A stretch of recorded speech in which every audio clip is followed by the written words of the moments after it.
Ladies and gentlemen, this is your boy Beto, aka Ayoo Chill, here at Alphawave Studios in Whippany, New Jersey, here to tell you that if you love what you're seeing, you want to support the New Jersey community, the Madminds community, please head to madmindstakeover.com and keep updated with all the events that we have coming up. We have Madminds Reload, which we are recording today, which is an all-out open mic, first come, first serve, trying to get as many people up on that stage as possible. Then we have our monthly show every first Wednesday of the month, our Madminds Live open mic podcast here at Whippany in Alphawave Studios as well. And then we have our quarterly festival type shows, our Madminds Takeover, where we're guaranteed 300 plus people at a venue. It's an amazing, amazing thing. So for more information on how to get to those events and how to support the New Jersey community and support the Madminds community, please head to madmindstakeover.com. You heard it here, madmindstakeover.com. And now back to your regular podcast. Say I'm Ayoo Chill, I got no chill. I'm over here popping pills. I'm over here with my boy Teddy Castle. I'm over here like I'm ready to master mole.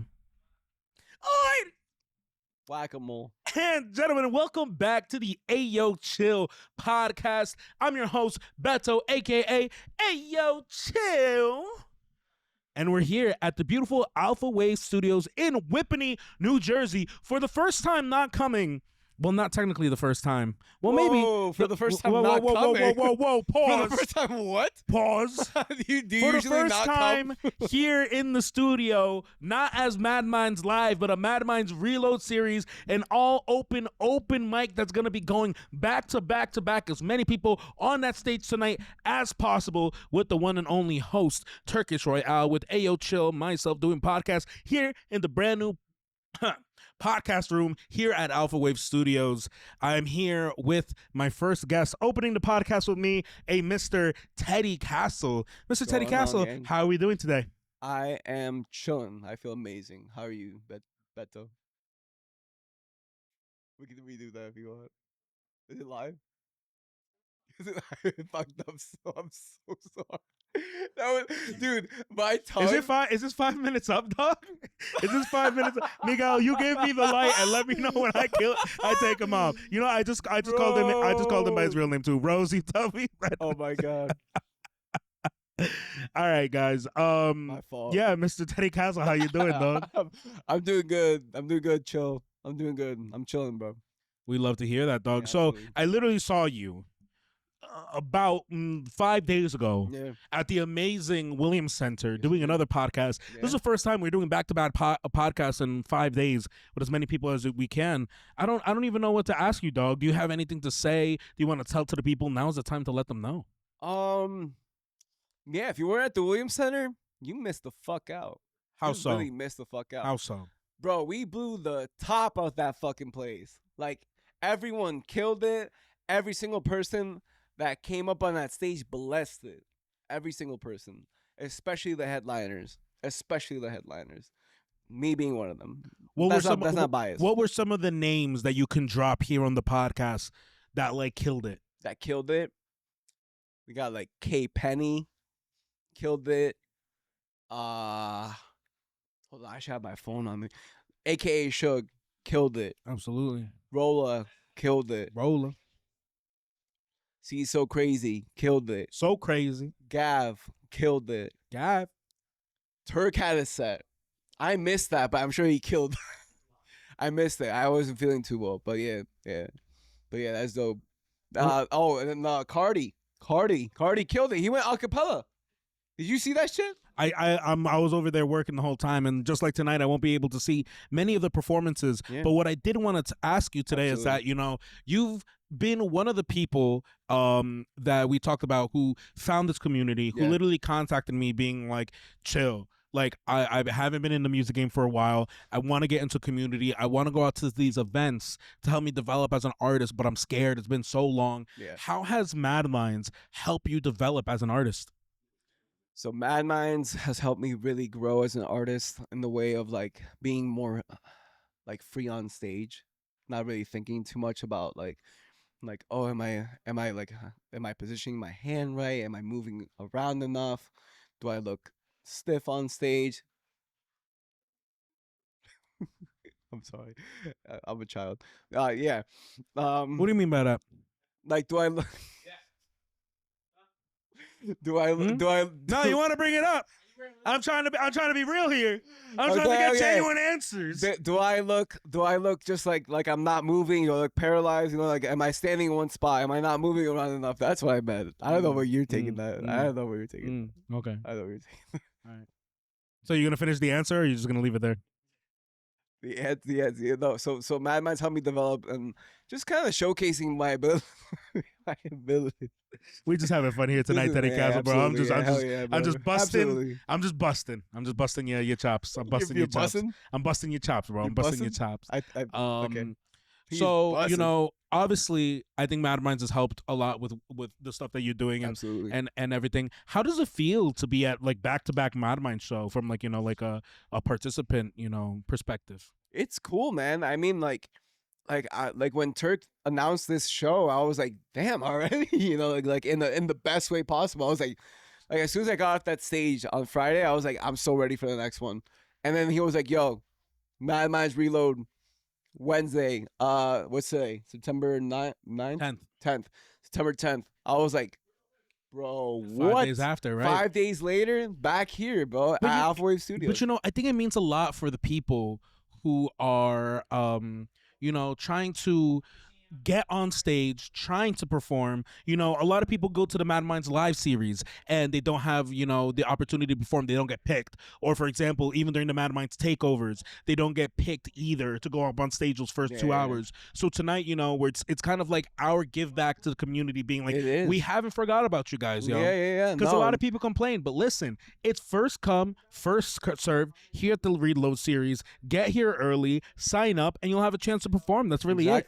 And the more people that are here, the more people you can get lit in front of. So that's the whole business. And you guys are mad dope for that, man. Thank you so much. Hats off to you. Well, hats off to the Madminds. Mr. Castle, besides joking around, we're here at the end of the podcast. If you want to give the people your shout outs, anything right now, now's the time to let them know. Shout out Turkish Royale. Shout out DJ Phinese. It's his birthday today. Make sure you wish DJ Phinese a birthday, because it seems like we could use a little finesse. Yeah, Phinese, I wish you a birthday, because that's what Teddy just said to do. Yes.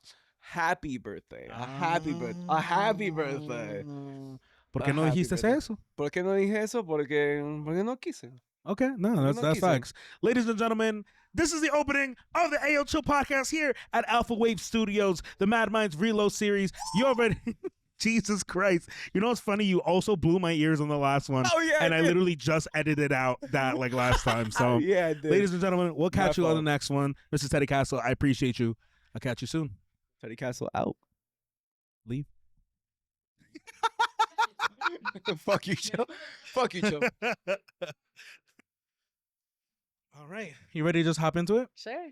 All right, my friend. Please let the people know who you are and where you're from. Hi, my name's Dana DiGangi. I'm from right here in the fabulous, dirty New Jersey, baby. Hell yeah, we love Jersey. You know what? I don't have a problem when people call it dirty Jersey. You know what I mean? We gotta own our stink. Yeah. Listen, I'm super, super into it. I'm disgusting in love with Jersey. That's the best way I could put it. So, what do? Are you a singer? Are you just a fan? Or what do you do? I'm a fan of everything and a singer because I'm a fan of everything. Sweet. And do me a favor, just pull that mic just a little bit closer to you, my friend. Sure. And feel free to move it. Hello. All right, we're flexible. Yeah. Hell All yeah. right. So you're a singer. How long have you been singing for? I am. I mean, I've been singing since I was a little girl, but I started taking it really seriously in the fall of 2019 and started getting myself out to open mics out in the city. And then our lovely, terrible pandemic happened. And my whole life changed, as did everyone's. But I thought live music was dead forever.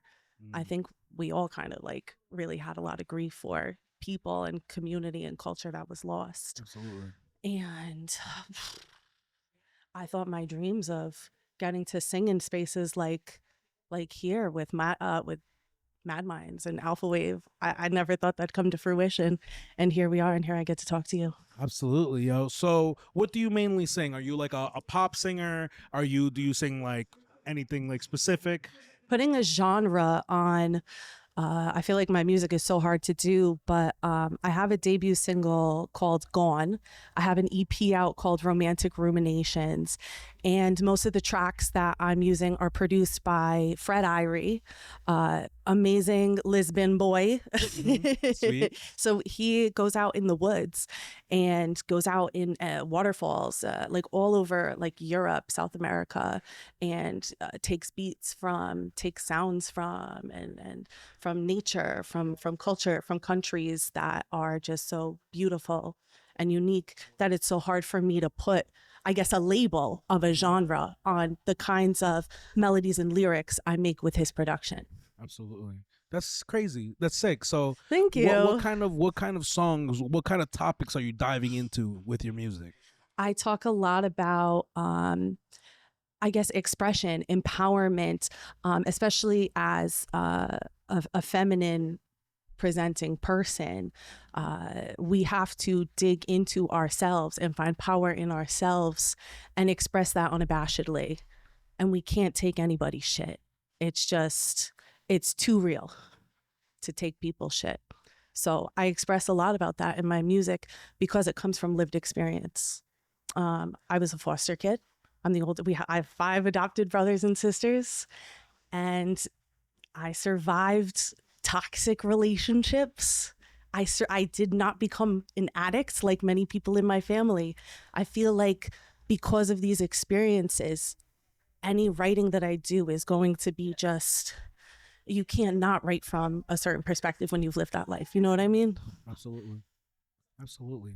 Wow. So what inspires you to then like get up? So I'm guessing that's your inspiration for getting up on stage. Do you have any goals that would that come with, like, you know, doing this, or is you just for the love of the game, doing it for fun? I mean, I did it like behind closed doors for a long time, singing in my bathroom, singing to my phone with no outside validation. It's never about outside validation. It's about expressing a feeling and finding people who feel that feeling too.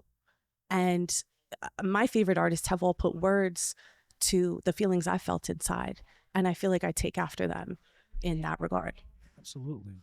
That's really fascinating. Thank you.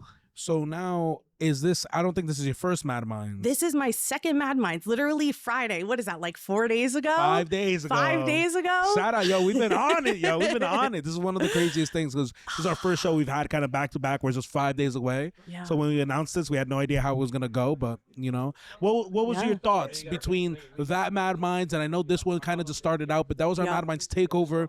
This is our Madminds reload series. Okay. What are your thoughts on how the last event went and then maybe how this one will go? I mean, I was just blown away at Madminds takeover because it really was a takeover. Like Williams Center was completely taken over with like the dopest people ever, like the most incredible people ever. And I don't think that's any different here tonight. Like there are really incredible people here that I'm very honored that I get to connect with, like you know. Thank you. Thank you. Thank you. You've created this space and now we get to come and be a community. And that's what it's all about. Wow. Well, yo, I want to thank you so much for coming on the podcast. I know these are very short, but I thought that was dope. Can I get your name? Actually, this is the perfect time. Let the people know where they can find you, your socials, any shout outs. Now's the time to let them know. You can find me on Spotify, Apple Music, all that good stuff. My name is Dana DiGangi. That is spelled DiGangi. My Instagram is Dana DiGangi 144. And I just want to give a shout out to all my brothers and sisters, my auntie Gail who adopted me, my dad, my stepmom, all my beautiful friends at Ramapo. I love you all so much. Beautiful. Thank you so much for coming on. I hope to catch you on the next one. Thank you. And thank you, Madminds. Thank you so much. Yeah, thank you. I'm ready. Ladies and gentlemen, to the left of me, to the right of your screen is somebody that you know. And he does some crazy things, you know, sending What? Sending what? Sending what? Sending what? Send the pictures of dope. Yo, chill, bro. Nah, bro, they don't even know about the opera remix.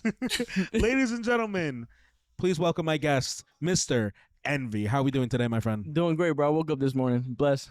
Absolutely, dog. So, I don't believe I got to talk to you during the Madminds takeover. Nah, it was just a hectic night. I'm not So, gonna dude, lie. I mean, today's is gonna be talking about halfway between the takeover, halfway between today. So, what did you think about the takeover that happened recently, and also, what are your thoughts on what might happen today? I honestly thought the takeover was definitely one of the best Madminds shows I've been to as an artist and obviously being a part of it.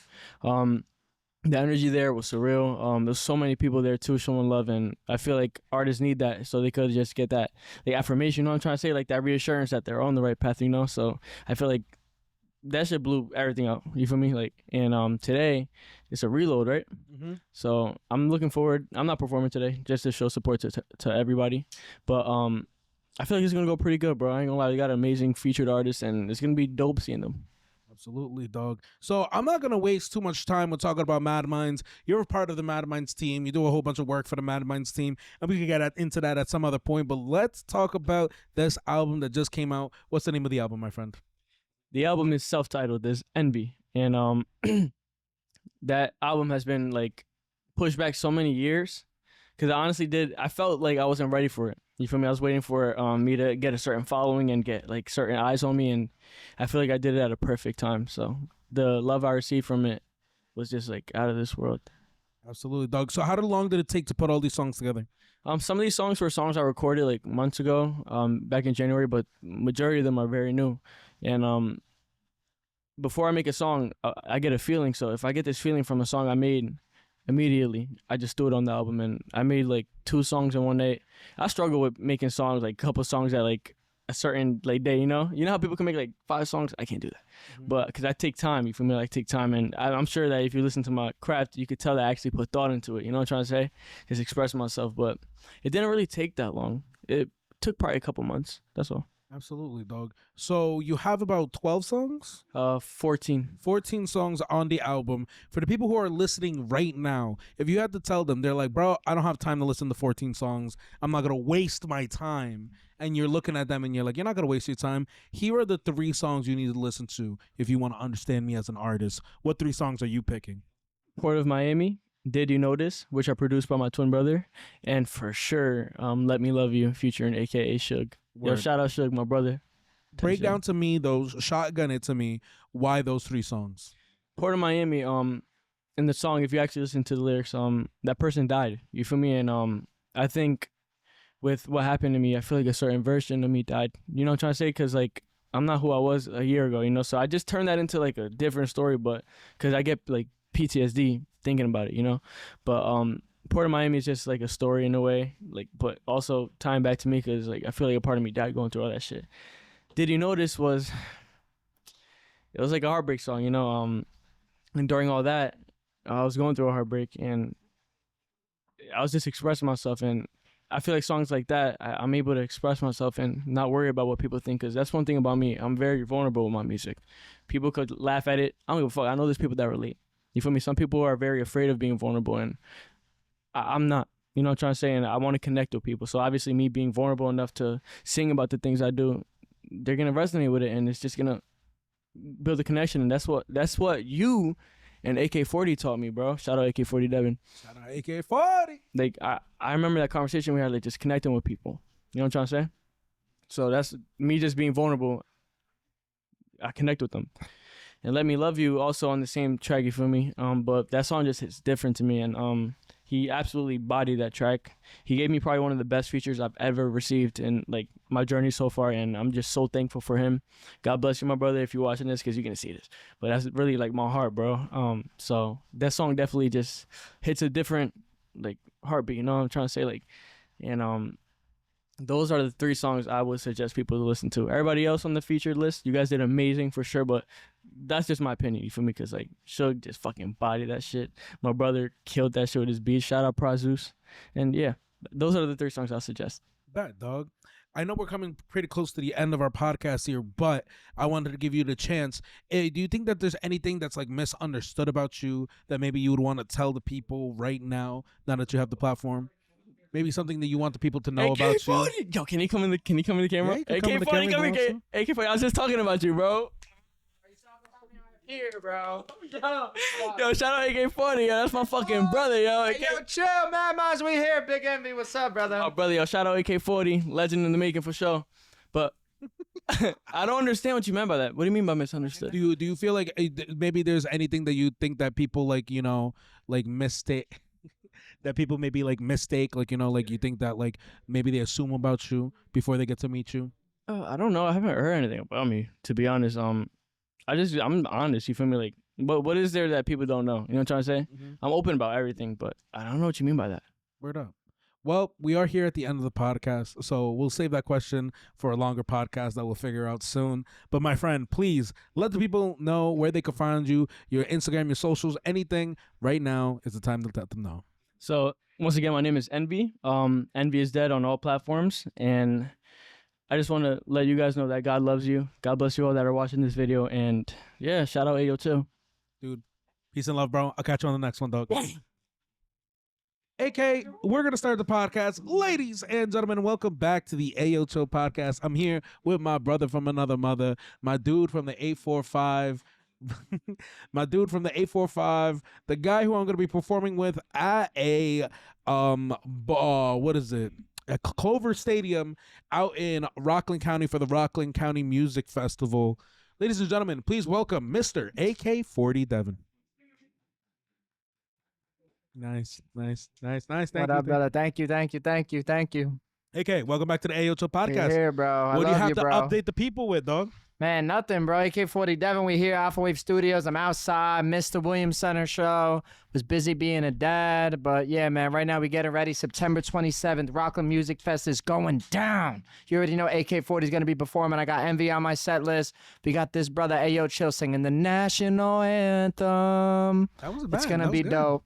That was pretty good. The national anthem. That's what he's saying. The national anthem.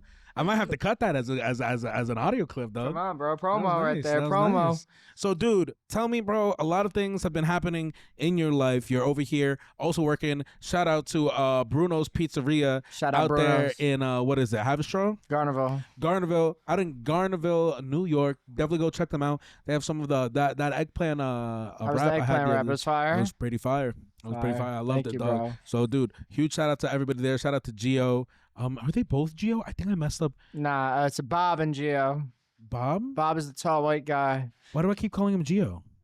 I don't fucking know. I called him Gio last time. You told me his name was Gio. Bob, his name is Bob? Yeah. I've been calling him Bob. I'm so sorry, dog. His name's Rob, but we call him Bob. I've been calling him Gio. It's all good. Just keep calling him Gio until he says something.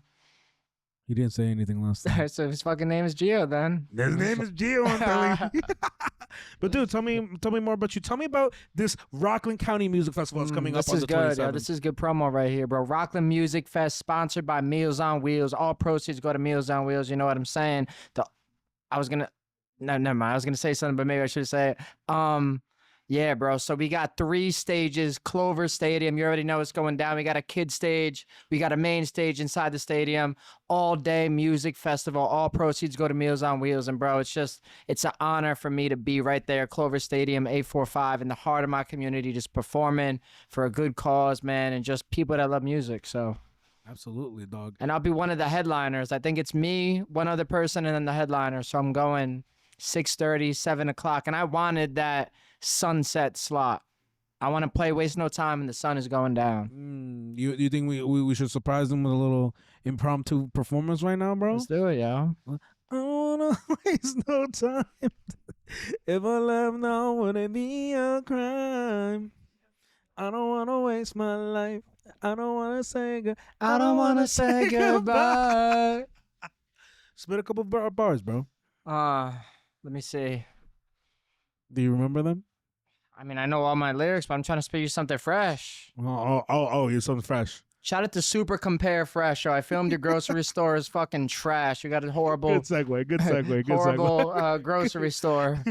That's another story we could talk about on a long podcast. I used to film for this supermarket company. Mm-hmm. Horrible. What do you mean horrible? Horrible experience. Why?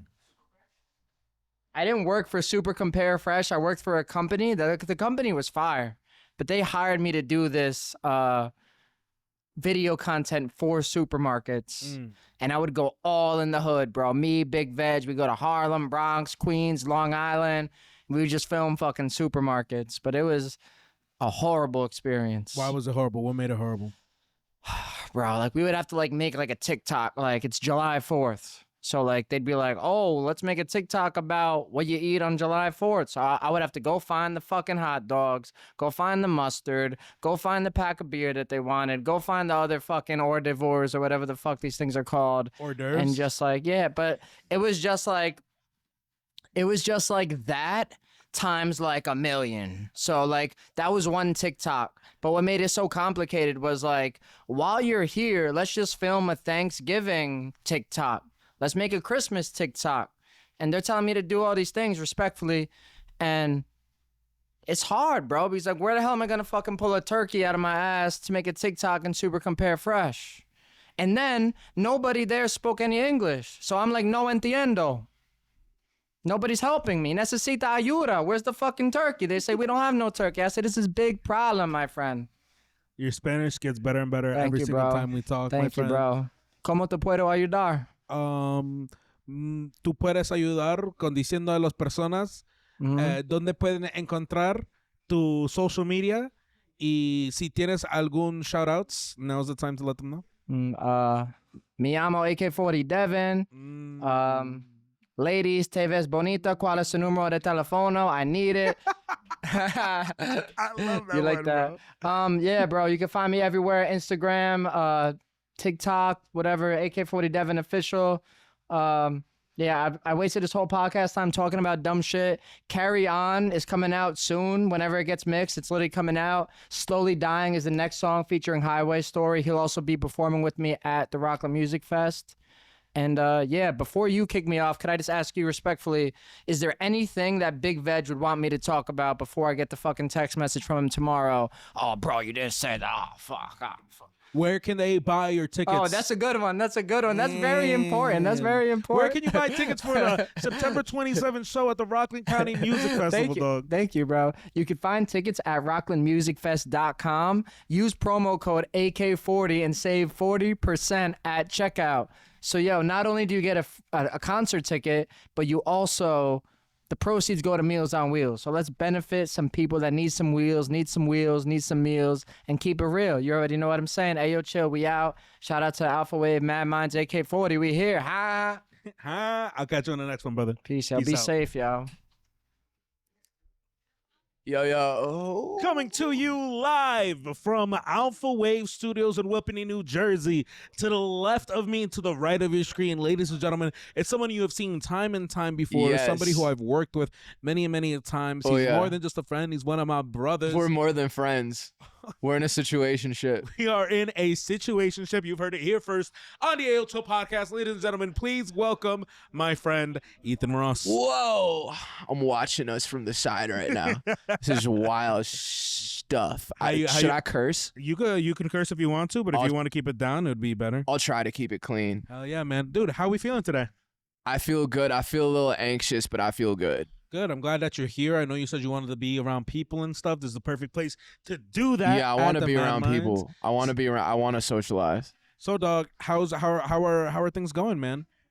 Things are good. I've been through a lot in the past 3 months. Word I've up. been through a lot. I don't know Yeah. if you want to talk about it at I'll all. talk during about your- it. during- All right, I'm an open feel book. Free. Yeah, feel free. This is the time to do it, bro. It's the I'm an Ayoo Chill open book. podcast. Oh man. Am I gonna miss it if he calls me? If he calls my name? I don't think so. If he calls your name, bro, you can rush out of here. It's What's cool. up, boss? Yeah, I hope that I hear it. So basically, yeah, it's been a crazy 3 months for me. June, I had a very wild experience, led to a lot of other wild experiences. I would say it humbled me, but it also showed me the importance of not being humble as well, because there's a certain aspect to being egotistical where it could actually serve you in a way. And I think for a while I was losing myself up until June. And so this whole 3 months I've been on this journey of like trying to build pillars of self-confidence and not just regular confidence. Self-confidence is more like if someone took away this podcast from you, what would you have? That's myself. what I mean. And for some people, that's easy. For people like me, and there's a lot of people like me, if you take our things away, if you take away the things that have less meaning, should I be holding with the headphones like this? I've been just holding them up to my ear. Like, what the If fuck you am I want to doing? hold it like that, if you want to keep them off too, that's cool. Maybe I'll Whatever, keep them however- off. Yeah, however you want. Dog. Yeah.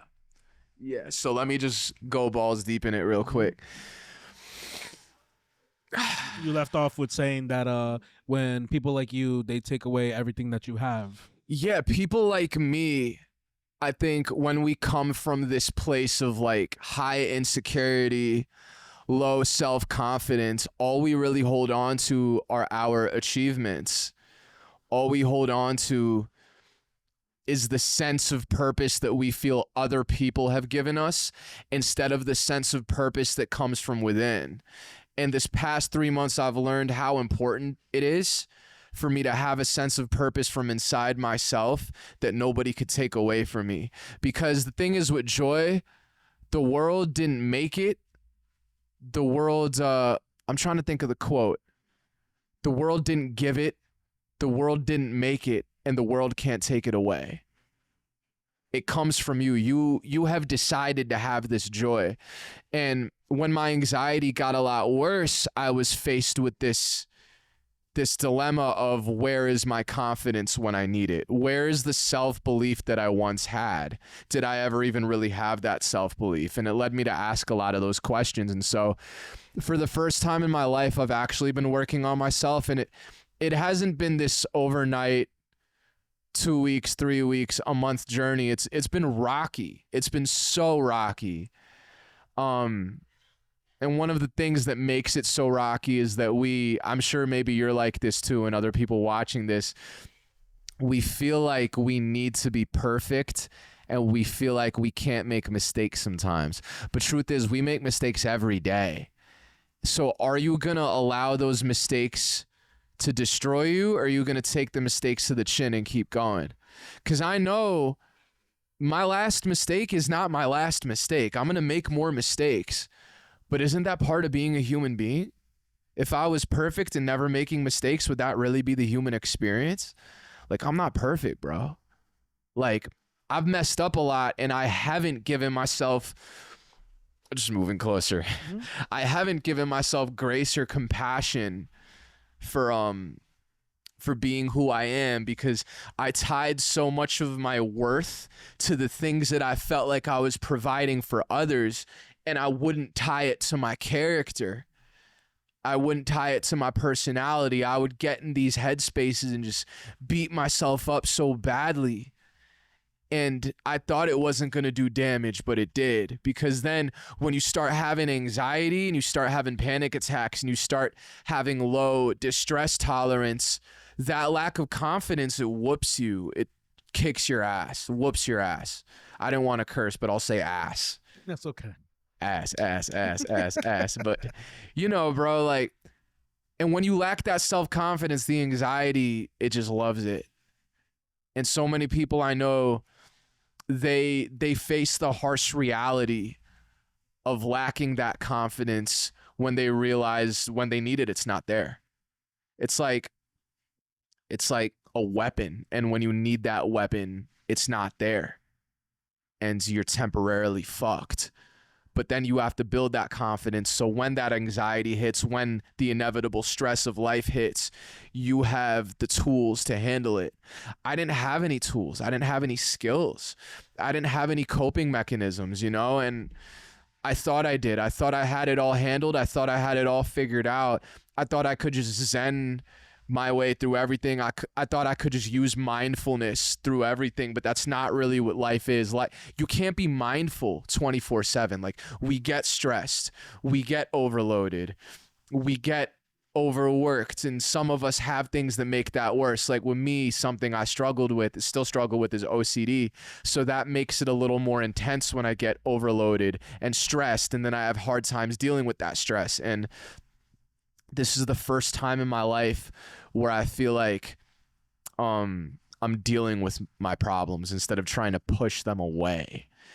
so many people I know, they don't even know what their problems are because all they've done their whole lives is push it away. They've used drugs, they've used food, they've used sex, they've used other things that may seem like they're not as negative, and they've pushed down all those problems to the point where they don't even know they have these problems. But then the bigger problem is that when you take away the maladaptive coping mechanism, all you have is the problem, and it's right there in your face. And that happened to me because when you took away my maladaptive coping, I was face to face with issues I wasn't ready for, and I had to get professional help. And I faced a lot of judgment from certain people in my life for getting professional help in the way that I did, because some people are like, don't get the help, just go to the medicine. And then some people are like, no, don't do the medicine, do this. Everybody has a different opinion and a different way of pulling someone in a direction. And I got so tired of hearing from everybody else how I should deal with my problems. Because at the end of the day, this is my life, this is my brain, this is my mind, and I'm going to decide the best way for me to deal with this. And I started reaching out. I started to open up my mouth and actually speak for the first time in my damn life.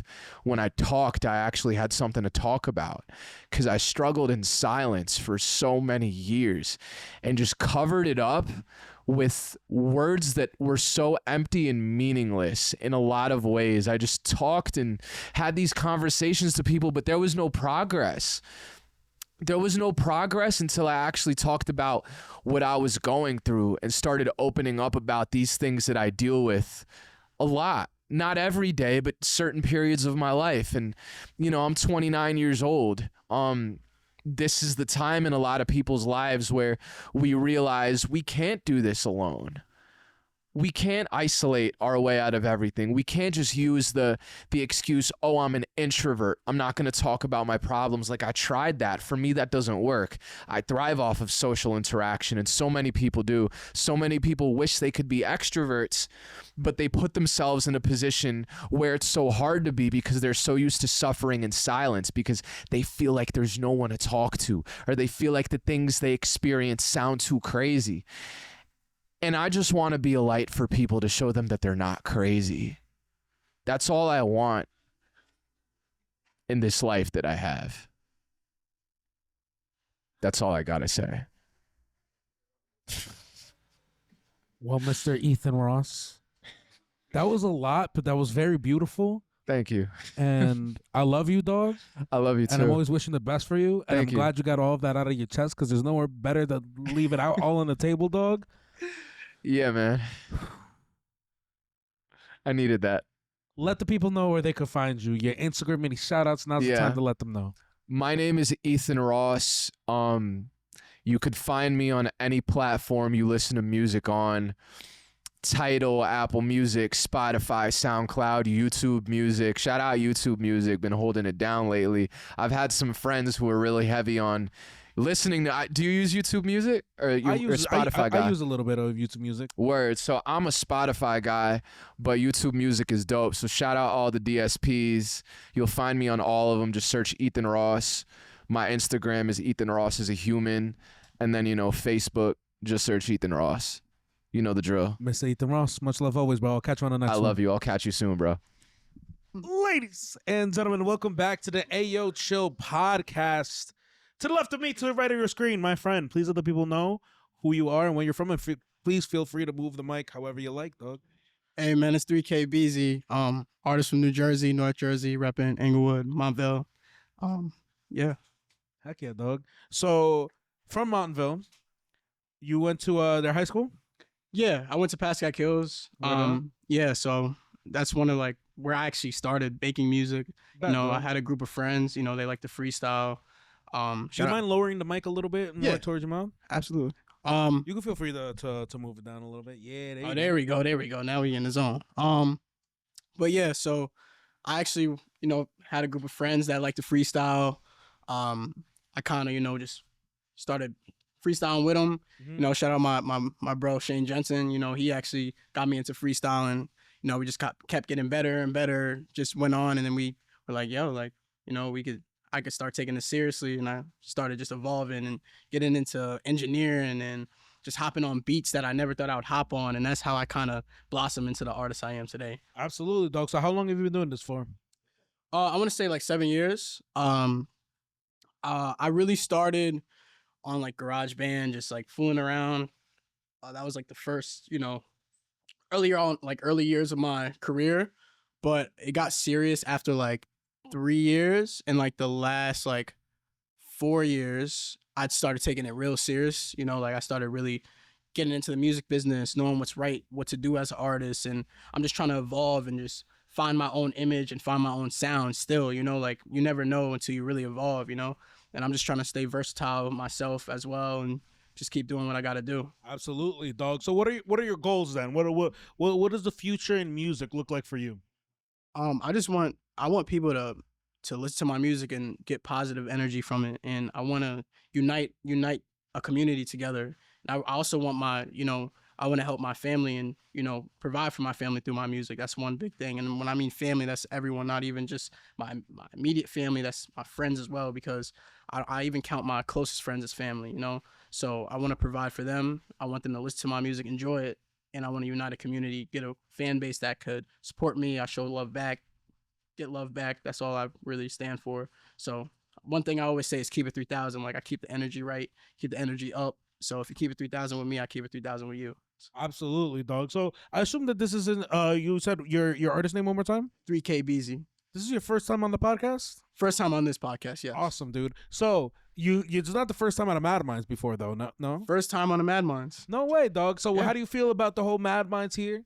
Hey, Turk shows a lot of love. Even though that I haven't been on one of these shows, like this is my first time, he's always been trying to get me out, come to one of these shows and just at least show face. And I really been trying to, but like sometimes it's not even music, but life. Life gets Life yeah, it's life. So things come up.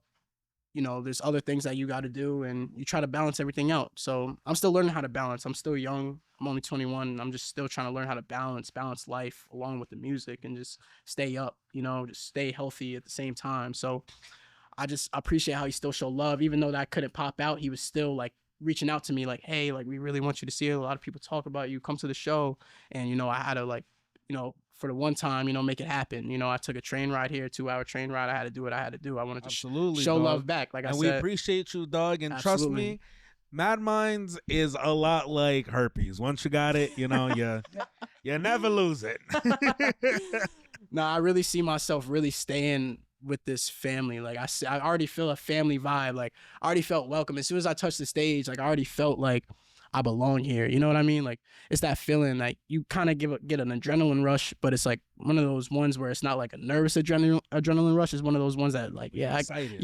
like you want to be here. You know what Absolutely. I'm saying? So yeah, for sure. That's what Absolutely, dog. So why should people listen to your music?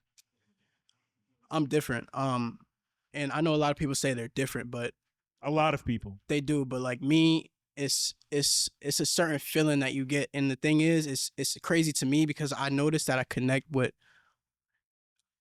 a large, vast of audiences, meaning like my pops and a younger crowd could listen to it and be like, yo, like what is this? Like, who is this? Like, this sounds crazy.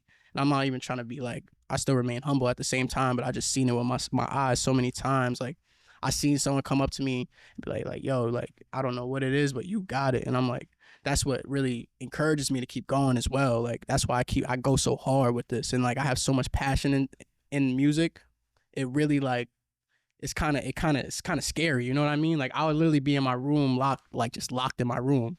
And it hurts me at the same time because like, I'll be locked in my room and I'm grinding for my family, and my mom be upstairs and be like, yo, like, where's my son? I want to see my son. But I'm sitting there grinding with them on my mind. Just like, I want to keep going. I want to make sure this happens. I want to make it. You know what I mean? I want to make it for my family. And it's a hard concept, but at the same time, I feel like artists will understand that because I feel like artists always got a purpose they trying to serve.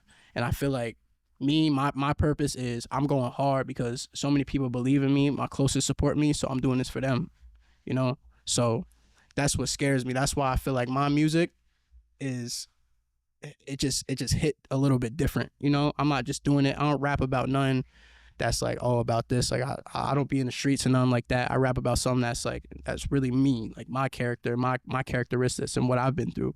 And I haven't been through anything crazy, but I've life is life. Everyone has a life. You can't compare everyone's life to each other. So I just go off of my creativity and what I know and what I've been through.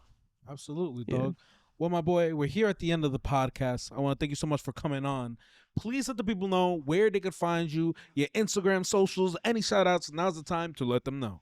Hey, I'm 3K Beezy, man. I keep it 3000, so you can find me on all platforms, 3K Beazy. I appreciate you. Ayoo Chill podcast. Much love to you. Much love to Madminds. Appreciate y'all. Thank you. Appreciate you, dog. Thank you for coming on, man. Thank you, man. Appreciate you. Ladies and gentlemen, to the right of your screen, to the left of me, somebody who just had a featured slot at the Madminds takeover at the Williams Center, a crazy show, probably around 400 people total in the building that night. Ladies and gentlemen, the one, the only, Mr. Gav. Welcome back on today's Ayoo Chill How we podcast, doing, man. everybody? God bless. God bless. How are you? So how we doing today, dog? Good, yo, good. It's a pleasure to be back here at Madminds. You know the vibes. It's always a good time. It's always My a good bad. time. I'm just setting something on my watch real quick. no I'm worries, so no sorry worries. about that. Good. Dog, tell me, how did you feel about your performance last Friday, 5 days ago? You know, I mean, you saw when I first came up here, so I feel like every time I step on the stage here at Madminds, I genuinely grow, not as an artist, but also as a person. You know, I get more confident about myself and just more intelligent about everything. And this one specifically felt to heart. I definitely took it to heart. And I was telling, actually, I was talking to Ceez, one of my boys, and I was looking back at the footage from that show, man, and it just hit me. I felt like the old me, just from back in the day, was just, yo, like, give yourself a pat in the back. Like, the hard work is finally starting to pay off, and, you know, tears just started flowing down my eyes, and I was just like, wow, man, and it felt good.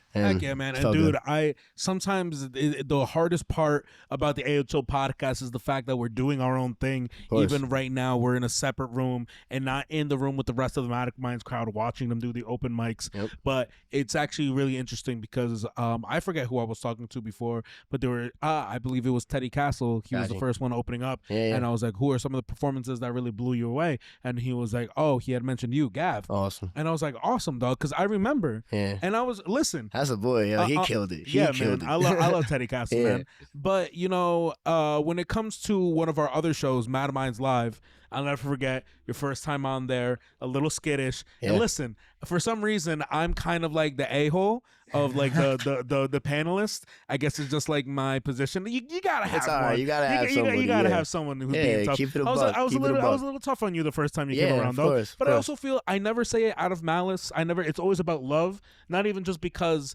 you know, I'm being judging Yeah. because it's kind of my job up there, but it's coming from a place that I have been there too. I got you. You know what I Hell mean? yeah, I yeah. have been there when you're first on stage for the first time. Your nerves are in your brain. You're forgetting your words. You're slipping stuff up. Yeah, Maybe yeah. you're kind of like pulling the mic away a little bit. You're like, oh, what was that lyric again? Oh, yeah, I remember it now, dog. Dude, I got trust you, me, yeah. I know the whole nine, dog. So course. it's really dope to hear that you're having those experiences. Thank you. And especially at a takeover, one of our biggest, Yeah. our biggest show that we throw only like 4 times a year. You know what I mean? Yeah. It's great to hear that you got a Thank you, man. headlining spot, man. No, yeah, and all props to you guys, man. If it wasn't without Madminds, we wouldn't have this platform. We wouldn't have anything to come in here and actually show our talents to, and it's genuinely a blessing. So And you know, here at Madminds, one of the things that we pride ourselves on is our ability to develop artists. And I course. think that over the past 2 years, we Yeah. have really seen No, it's key. certain people Yeah. just take off with it. of course, How do you feel like Madminds helps develop artists?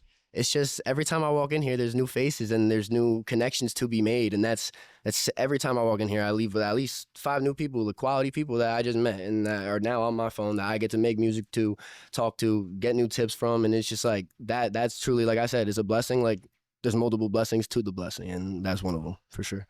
Absolutely, dog. No. Is there anything new that's been going on with you? Yeah, Maybe hell any yeah. new music you want to tell the people, Yeah. update the people on? I have an album. I want to drop it. If not, at the end of September. I have a pre-drop coming out. It's called Hold Type. A lot of the people here have been messing with it a lot recently. So I'm going to drop that as a pre-drop to the album. And then the album will be titled God Particles. So it's a whole album just stating my faith, emotionally, just my growth all throughout life. So I'm going to give you more of me, show you what I'm really about. And I feel like we all have a purpose on this earth, and we're all particles of God.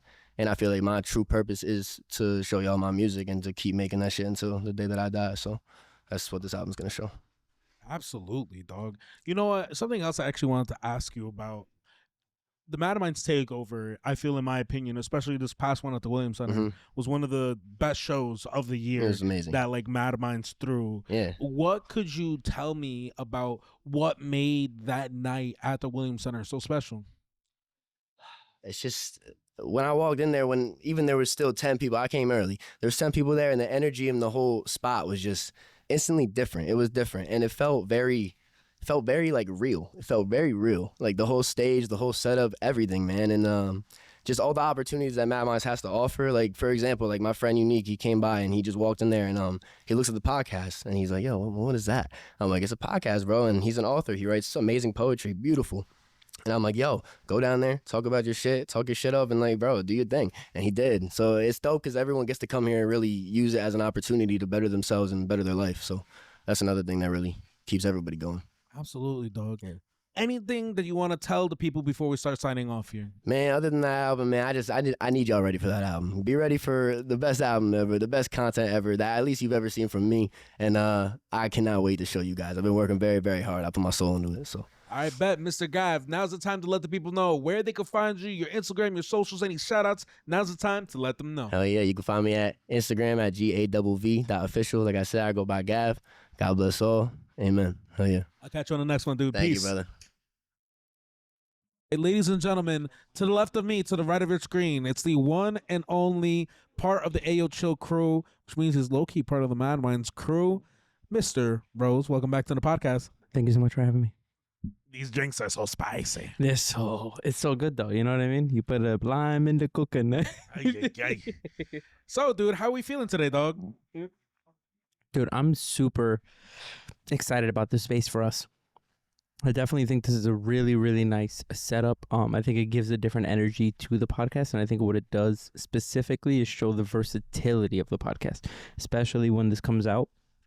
I feel like in the last 6 months you've done like 4 different setups. You know what I mean? You have the car, then you have the center, then you have the live shows, then you have this setup. Like all these different things kind of show also people, like when we move it forward, that like it can go anywhere, it can show up anywhere. You know, it can come to a city near you, a place near you, a town, a college. You know, this can travel well and still have the same production value, which I think is important. And you know what? I have a CeezSoCrazy Camacho episode that is unlisted on YouTube right now. That technically was an episode that never dropped, but it's dropped. I like dropped the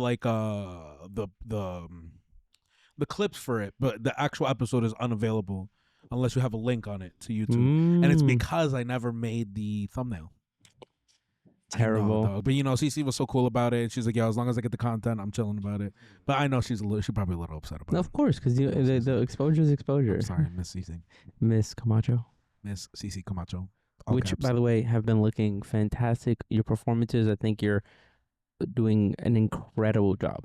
I absolutely think you're doing a fantastic job. Every performance I feel like is just elevating. She's more confident. Like, remember us seeing her, what feels like a year ago now. Yeah. Like, seeing her performances now, I love, like, her stage presence is so big. You know, when she gets on stage, you really, really feel that confidence coming through. The consistent performances, I remember that was a thing she was working on last year, being like, I want to perform more. And now seeing her at the Madminds Williams Center live show, she did fantastic. And I know she opened up the featured acts, and it was really, really good to see such progression in the people that are performing at Madminds regularly. Absolutely, dog. Yeah. You know, I don't know.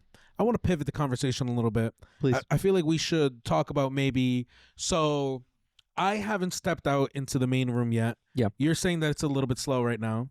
Yeah. Hopefully it'll pick up a little bit within the next half hour. We will see. You know, it's about 8 o'clock right now. And we'll see where it goes. You know what? The Madminds, we've never had an actual, I don't think, flop show yet. And I'm not saying that this show would be a flop if not as many people come. Yeah. But I think that the vibe and energy is always there. Yeah. And there's always lessons to give whenever we do something. So I think that's always important. And I think that it's important for the people who are watching right now, listening to us, you know, as we talk. There's a lot of thought and, like, you know, preparation that goes into every single one of these shows when we're talking about when we do shows, how we're going to do them. This is a show that we pushed very hard for because unfortunately Turk will be unavailable the next couple of weeks. We wanted to do a Madminds live, which maybe would have brought more people, maybe it would have been the same turnout. Who knows? But you know, sometimes it's very tough when you're finally working with a team that's super cohesive, all kind of know what they're doing. And like, for example, if Turk can't make a certain show, if I can't make a certain show in the next following months, like, you know, we got to figure around that. And this is the date that worked out for it. And, you know, like, I think we're feeling really, really confident going into this, so we don't know how it will change throughout the night. But I think yeah. the biggest thing, or you know, a good takeaway from this, right? Because there's an opportunity in everything. I think this would be a fantastic opportunity to get a lot of content. I think getting pictures of people by merch, getting pictures of people dancing, singing, like getting all that content so that we can kind of flood that out. We usually do that already. I know, but in this instance, like if you were to go out to the room, you're looking at the Williams Center wait line out there right now. For perspective. That's true. Like the amount of people that are out there right now, we're on the wait line for the Williams Center. So like, and you know, I would love for her to fill out, but I think really, really getting a lot of pictures of people with merch and things like that is really prioritized. Because like, if we're gonna maximize the opportunities, it's really like getting that content out so that we can just keep flooding. Because for the next show, to get it bigger, the more content, the more stuff we have with people, especially in my opinion, with merch. Have people have shirts. All staff members, give them a shirt. People walking around, shirts.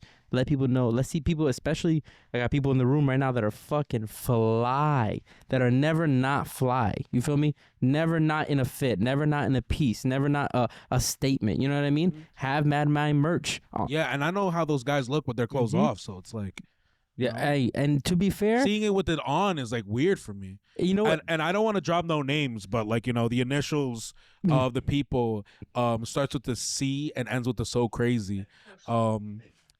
To be fair, do we have Madminds underwear too? On the Madminds underwear launch, Bro, the Calvin collab. We're getting Madminds G-strings, bro. Yo, for sure. If it does more sales, as long as it does more sales, dog. That's all I care about. We'll call them like M strings. I don't know. M strings.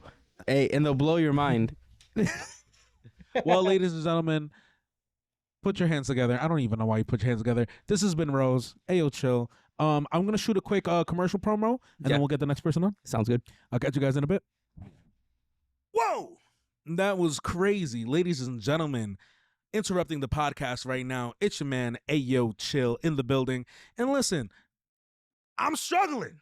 My wallets are empty, dog. I need your help, dog. And to keep this podcast free for artists who come to the Madminds events, please head to ayoochill.com. Cop yourself a hoodie. Cop yourself a t-shirt. Cop yourself a tote bag. It says Ayoo Chill. It comes in all colors. We don't discriminate out here at Ayoo Chill. Yo, buy yourself a trucker hat. It says Ayoo Chill Podcast on that. Buy yourself a notebook. A one I designed myself. It says Ayoo Chill on it and has a whole bunch of words that relate to Jersey, because you know how disgustingly I'm in love with New Jersey. Head to ayoochill.com. Keep updated with everything I'm doing. And if you can't support financially, if you can't buy stuff from the website, that's fine.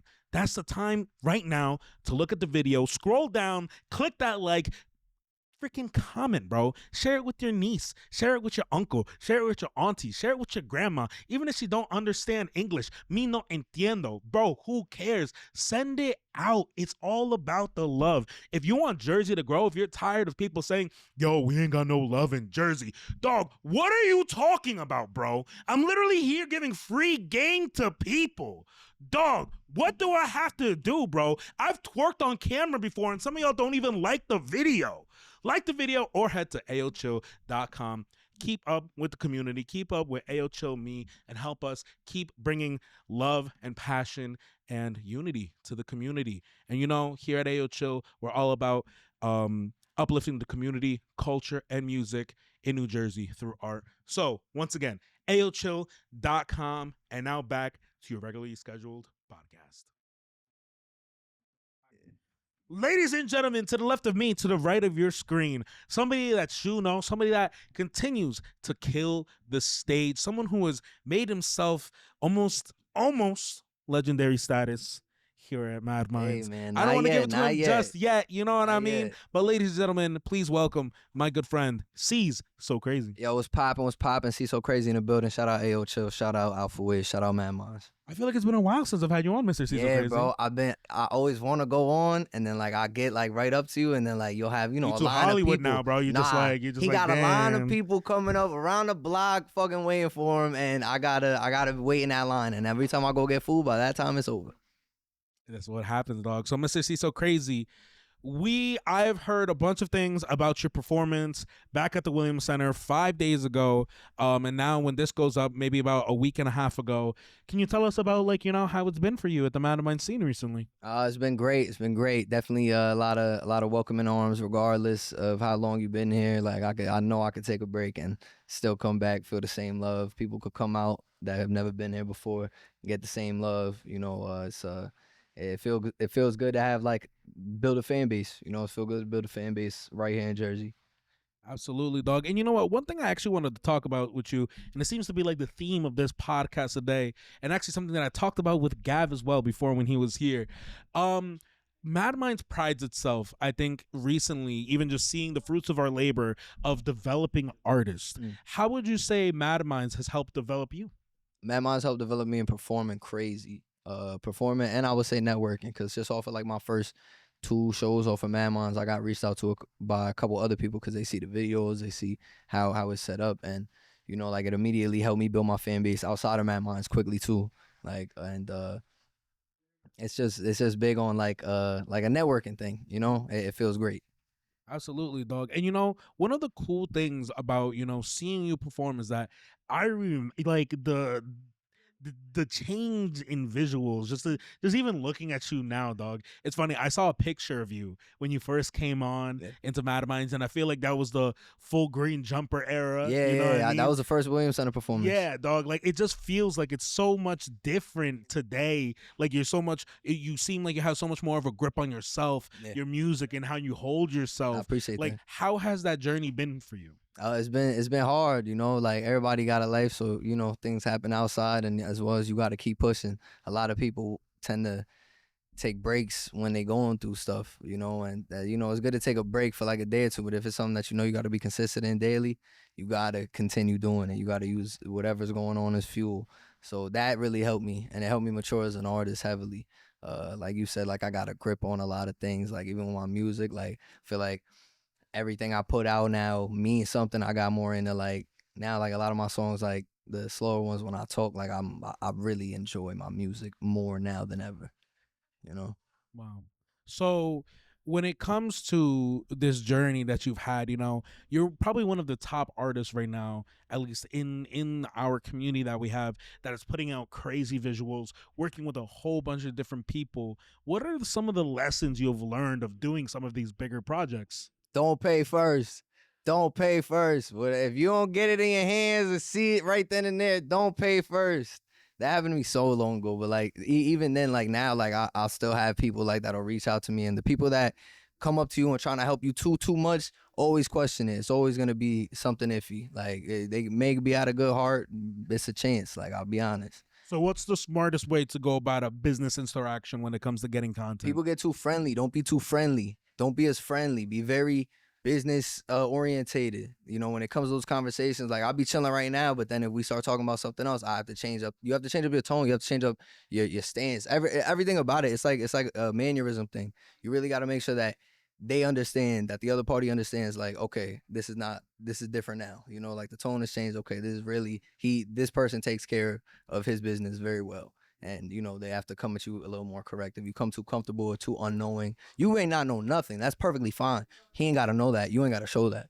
And, it builds that level of respect from the other party, just off of them not knowing what you don't know. Absolutely. Feel me? So we're here towards the end of the podcast. Yeah. Is there any last pieces of advice that you would love to give to the people before we start heading out?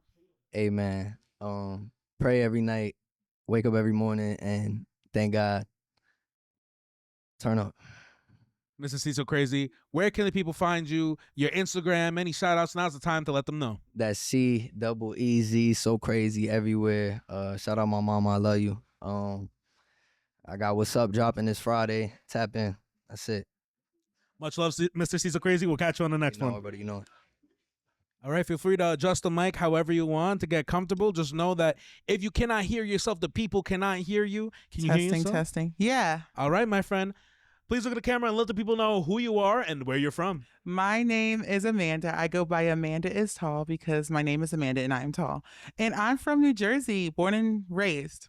Shout out Jersey. We love everybody. We show Yes. I'm not gonna lie, we show favoritism to people from Jersey. Yeah. This is a Jersey born and bred podcast. Yes. What do you want from me? I'm the Jersey man. Ayoo Chill. My friend, how long have you been doing music for? 2 years and like 5 months. Awesome. So what do you do? Are you a rapper, producer, singer? I'm a singer and I think I'm a producer because I make some of my beats myself on my iPad, like one you have here. Awesome. Great. So what kind of music do you make? I would say it's like chill R&B. Chill R&B. Yes. Okay. Okay. Mhm. So you started this 2 years ago. Yes. What inspired you to get into music? Heartbreak. Heartbreak. Yeah. It's a great reason to get into it. Yeah, it's I wouldn't want that reason, of course, but yes, it's a great reason to get into it. So I could assume that maybe a lot of your songs are about heartbreak? Yes, I feel like each song is named after an ex, unfortunately. No, that is super cool. It's sometimes it's hard. I've made heartbreak music before. I think I'm not gonna promote it here, dog. But I have made heartbreak music before as well, and I could definitely, it's hard putting yourself out there like that. You know? So do you make any other songs outside of heartbreak yet, or is it just mainly have to do with that? Yes, I do. I feel like I make songs about like religion. So I made a song called Universe that's about like just being blessed, because I feel like we're all really blessed to just be alive and living and enjoying life. Yeah, I make songs about life. I have a song about like letting go and understanding how things do come in your life, and then there's times to let them go. Also, I do believe this is your first time on the Yeah. Ayoo Chill podcast. So very welcome to the Thank Ayoo Chill you. podcast. Also, is this your first Madminds as well? Yes. Awesome. Welcome to Madminds. We Of love to have new course. people here and invite them into our Madminds Mhm. family. What are your thoughts on the event so far? I would say that you guys really know what you're doing here. There is a lot of organization. I feel like you have, I'm sorry, there's a lot of organization going on. You guys have a ton of merch. There is live. I love the drums too. It really makes like the music seem like you can feel it in your body. I like the host too. Everything's really good. I like it. Awesome. Good energy. What brought you out here today to the Madminds? So I was telling my friend, I was like, hey, I need to get back out there because I'm working on an album, Self-Care, September 30th. If you guys are interested, woo! And I wanted to promote the album as well as the album release party as well. So I wanted to be able to, share my music with people that maybe I've never met before from different circles. And my friend recommended this place. Awesome. Mhm. Well, my friend, is there anything you feel like you want the people to know about you that you feel like you haven't had the opportunity yet to really just tell the people straightforward? I'm trying to figure out what should I tell the people. I got to tell them what they want to hear. Just I don't know. That's such a good question. Thank you very much. That's why I'm here. I would say follow your heart, chase your dreams, live, laugh, love. I don't know. Just saying a bunch of random stuff. Well, how about this? You introed with saying that you make a lot of songs about heartbreak. Yes. What is your best advice for the people out there Ooh. to start getting into the process of getting over their heartbreak? Oh, that's a good And we'll question. end on this question. That's a good one. I would say focus on yourself. That's kind of what found me, like helped me through heartbreak, is focusing on the thing that I enjoyed. And it was music. I started writing music because my heart was broken. And I kept on writing and kept on writing. And then I got so many different opportunities because of my voice. So I would say focus on the things that really bring you joy when you are in times of sadness. Absolutely, my Mhm. friend. Well, I want to thank you so much Yeah, of course. for coming out to the Madminds Reloaded series, Hey. our open mic where we try to get as many people on stage as possible. But my friend, now is the time to let the people know where they can find you, Instagram, socials, any shout outs. Now's the time to look at the camera and let them know. Yeah, shout out to the camera for doing your job. My name is Amandaistall. You can find me online under Amandaistall. I have a new album coming out called Self Care. It's coming out September 30th. It's a love letter to my younger self. And I have an album release party coming out October 18th in Jersey. It's going to be a live band, great drinks, great food, and little fun swag thingies. So yeah, that's me. Miss Amandaistall, thank you so much for coming on to the podcast. I'll hopefully catch you sometime soon. Yes, of course. Thank you. Ladies and gentlemen, coming on to the podcast right now, setting up to the left of me, to the right of your screen. Ladies and gentlemen, please give me your best attention for Miss Red Reilly. Welcome back to the podcast, my friend. How are we doing today? Hello. I'm good. How are you? I am doing fantastic, actually. I'm feeling good. Have a special limited edition of Red Bull that I had before. I felt that. I have the jitters for mine. So, how are we doing today? I'm doing really good today. I'm actually really excited for today's event. How so? Well, so what's making you excited for today's event? Well, I have a new release that I might be performing tonight with a little special somebody. Ooh. Yeah. All right, can we collab. this will be coming out after. Yes. You know, so I have a new song called Another Dimension releasing on September 15th. Literally Monday. I'm so excited. And are we allowed to drop this podcast will be out probably 5 days from today. So like who's the special feature? Mr. Johnny Walker himself. Wow. I know. Mr. Johnny Walker, friend of the podcast. Excited. We've seen him many times before. Yeah. How did that collab become to be? Well, I met him here at Madminds, and we became friends actually since I've been coming here. And then he's always said to me, we got to make a song together. And at first I started off with R&B, but now I make EDM, pop, house, dance type stuff. And he wanted to try it, and he wanted to see if he was versatile with my music. And it goes really well together. It's kind of like a Katy Perry / like Kanye with like, you're going to see. It's really freaking awesome. And how long ago did you record this? Literally like 4 weeks ago. So this wouldn't have anything, or maybe more than that now, but would have this had anything to do with that post you had put up looking for somebody to collab on a song? No, I actually have another song called Lash Out that I'm looking for a male artist on. Male singer, not a rapper this time. I'm looking for a singer. Maybe, who knows? Maybe I could Ayoo write something Chill? down. You never know. Have an Ayoo Chill feature there. So you were here about 5 days ago at the Madminds takeover as that was well. already 5 days ago. Feels like yesterday. Yo, I don't even know how we've done these back-to-back things. Rose wasn't even expecting this. I called him and I was like, yo, can you help me run this? Because I don't know what I'm going to do without you. I don't know what I'm doing. How did you feel about the last event?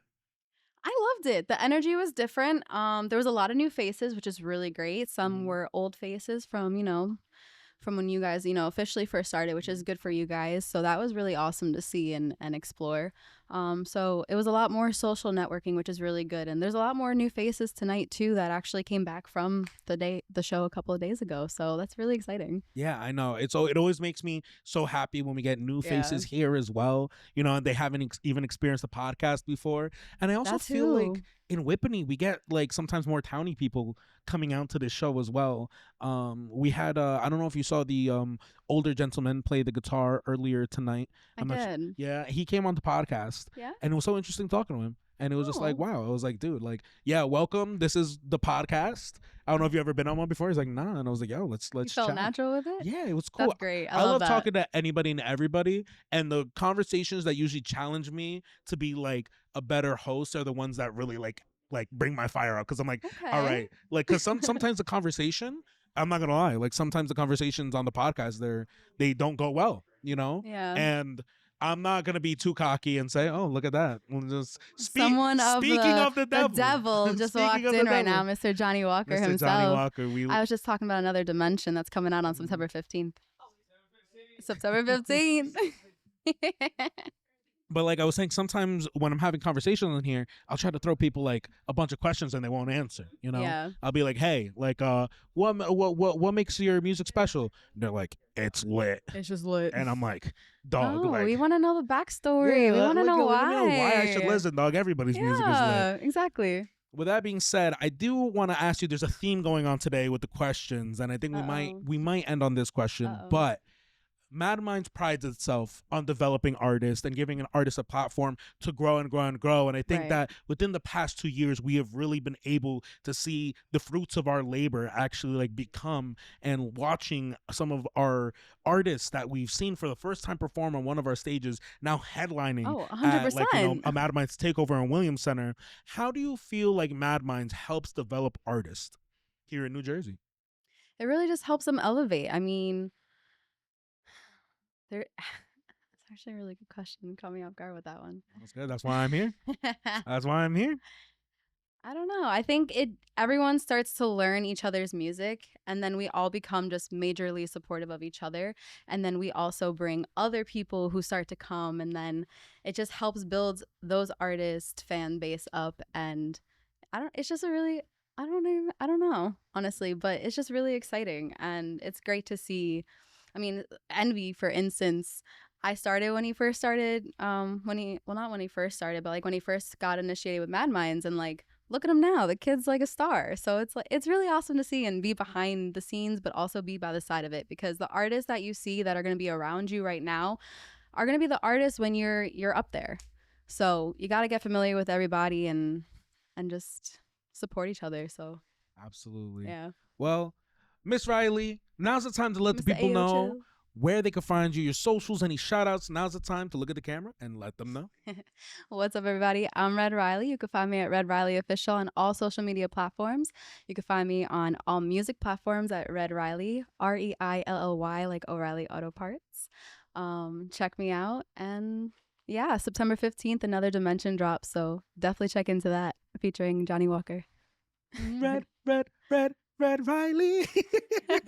Sorry, that immediately came into my. I had to give in. I had to give in. The thoughts. I had to do it. Miss Red Reilly, thank you so much for coming on the podcast. Thank you, We'll catch you on the Ayoo. next one. Yeah. Ladies and gentlemen, somebody who has been a part ever since she came into the Madminds universe. I have seen her at other events, and it's so incredible because I just be chilling at an event. I'm chilling. I'm not even paying attention, and here comes walking up towards me. Ayoo Chill. And I was like, yup, Milla Bandz? What's good, Miss Milla Bandz? She's like, I didn't know you were going to be here. And I was like, I didn't know you were going to be here, but I'm so glad you're here. And now she is here again, but in a different space, the Ayoo Chill podcast. Miss Milla Bandz, welcome back to the podcast. How are we doing today? I feel amazing. How do you feel, Ayoo Chill? I am feeling energetic. I am feeling loved. I am feeling like I need another sip of that special Red Bull that Rose keeps giving me. I'm not gonna lie. Shout out. W. But Miss Milla Bandz, first question off the bat that I gotta ask you, because one time you came here on the Madminds live stage, and maybe you said it on stage, maybe you said it after the stage. I can't quite remember. Yes. But the walk from here to the nearest train station is about 20 minutes. And some of the walk, there is no sidewalks. Yeah. And it was nighttime when she came here. So how did you get here today to Alphawave? Please tell me you didn't walk 20 minutes. Hate to break it to you, buddy, but Did you walk the 20 minutes? Yeah. Yo, Miss Milla Bandz a gangster now, yo. Nah, okay, so today, because it was Madminds Reloaded, and last time I didn't get to perform because I came, my phone died. I came early, but my phone died, and then I was like, damn, I didn't get to perform at the Williams Center. I mean, it was still cool to see all the gang there, and I still had a very great time, but I really wanted to perform that night, and I didn't get to. So I was like, you know what? I'm gonna lock in. I'm not walking that 20 minutes. Gang, I gotta get I'm gonna take it to the nearest train station, then get an Uber, and then that's what I did today. Absolutely, as you deserve it, yo. And I hope you got the Escalade treatment, the VIP limousine treatment, as you deserve, Miss Milla Bandz. Did you perform already? You're still waiting to go up? Yes, I did actually. How was it? It was. I mean, it felt great. I was trying to. I like tried to warm up before because I really like when I'm performing live. I want to get like my vocals together. Absolutely. But I did my song "She'll Never Be Me," and that was like the first song I did at Madminds, and that one was like a little more jumpy, but I wasn't moving around as much. So I tried to focus on like moving around, dancing, and everybody was messing with it, or at least it felt like it. I mean, I told them that they had to like it even if it was bad. So I guess we'll never really know. But I mean, I did some dancing, and I felt like it was pretty great. That's absolutely sick. You know, one of my favorite things about you, and it's actually something that, you know, it's been the topic of conversations today here at the podcast, where we're talking about developing artists and how Madminds is helping to develop artists within our community and our culture here in New Jersey. And watching you get up on that stage, it's funny because, okay, can I be honest with you? Yes. I haven't seen the 10 out of 10 performance from you yet. Okay? Yeah. I'm going to be honest. Yeah, and no, I'm it's not okay. trying to hate. Yeah, no, you're good.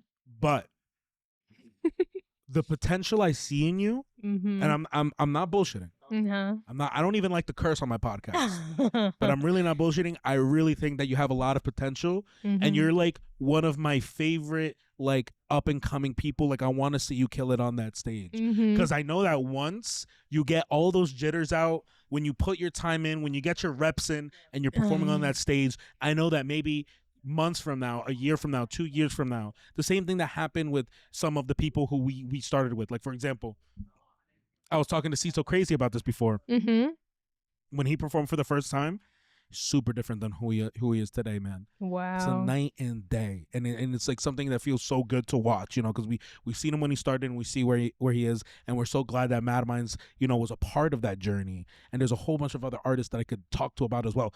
GAVV is one of those people. AKA Sugar is one of those people. Cece Camacho is one of those people, and the list goes on and on and on. And like I'm just, I could, and the cool thing is that you're different. You have this like, I don't know if it's like a 90s R&B style to it, That's but like exactly what it you is. go for it, dog. Yeah. And no one else is doing that in the universe right now. No one else is doing it. So if you could lock in on that, it'll be something very special. So how do you feel? My question to you, and I know I'm blabbering, I know I'm taking up all your time. You're good, bro. Miguel, give me like an extra 2 minutes. I'm sorry. Give me an extra 2 minutes.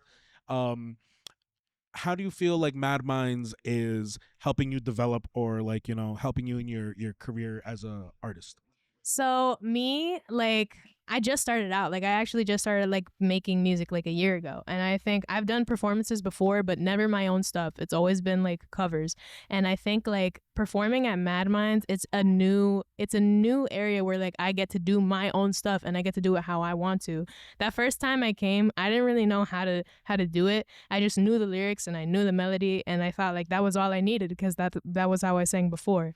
But that wasn't all I needed. I needed my own style. All those other songs, they already have a style, but the style that like my song has, how do I make it physical? And that, coming to Madminds, that has helped me think about that a lot. And coming to Madminds, I've met so many people. I've met like apparently, and not to toot my own horn, but everybody loves me, right? And damn, yo, everybody loves me, bro. Yo, you're egotistical, Miss Milla Bandz. Oh, well, I mean, ego's crazy. Well, I did say not to toot my own horn, but yeah, like I feel loved. I say that to say I feel loved in this community, and I feel comfortable. Like the performance I had on August 6th, like I didn't really feel too great about that, because I was like, I don't know. I didn't really know how to like bring that physicality with that song either. That was the first time I performed that song as well. And that was at the Madminds Live, right? Yes. Yeah. Yo, I wish. Come if you ever want any critiques, yo. If you ever want to rewatch like your performances together, yeah, I'd love to give you like some pointers and stuff, yo. Because there's like a lot of stuff in there where I was like, yo, like if you just gave it a little bit more oomph, you know what I mean? I don't want to drop the gems on the podcast yet, but like, you know, if you ever want to talk, dog, I'd love to like, you know, just like, you know, break it down for you and just help you become, because I could tell that there's something great in there. Oh, I definitely man. could tell, and I'm not just saying that. I really truly mean it, and I think Turk can see it too, and that's, I think you could see during our performance we're like excited about it, you know, and not everybody's gonna understand it, yo. You will find a lot more hate while you're growing and developing, then you will find love. And the fact that you can find love within our community with all the stuff that you're doing is great. Is a beautiful thing anyway. Yeah, yo, at Misfits like album party, like when he was like, and everybody I knew was there, that shit felt so like I was just happy to be there. My face hurt from smiling so much because I was happy, like listening to his album and seeing all the gang there. It just felt so great.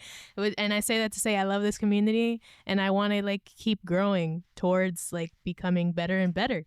And that's what I'm here to do. All right, Miss Milla Bandz, before I start glazing you for another 50 minutes on the podcast, please let the people know where they can find you, your Instagram, socials, any shout outs. Now's the time to look at the camera and let them know.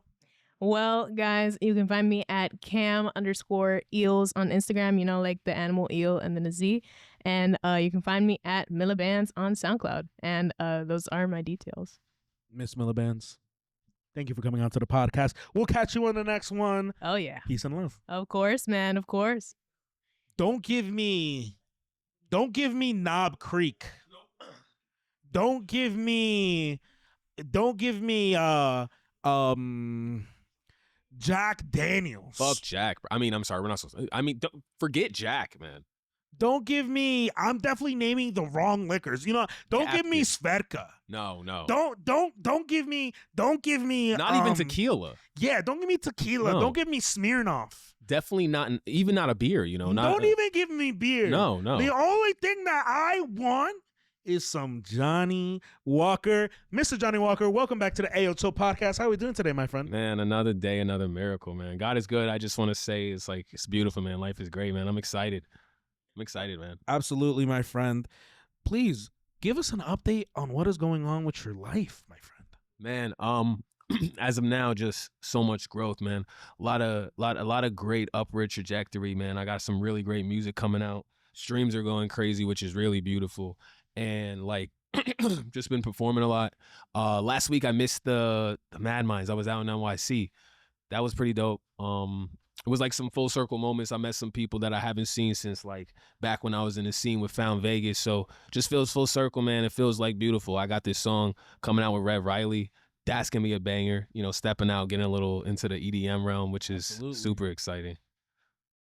Then I also got this EP coming soon. That's gonna be dope. Just finished some content with Wave Change. That was wonderful. That was wonderful. Absolutely. And shout out to Wave Change, somebody that we also worked out with here at Alphawave Studios, man. But dude, Mr. Johnny Walker, it's great to have you on. A lot of great things I always hear about you. Great to hear that Red Riley's talking about you. Now I see you here at Alphawave Studios, man. Absolutely. Dude, tell us,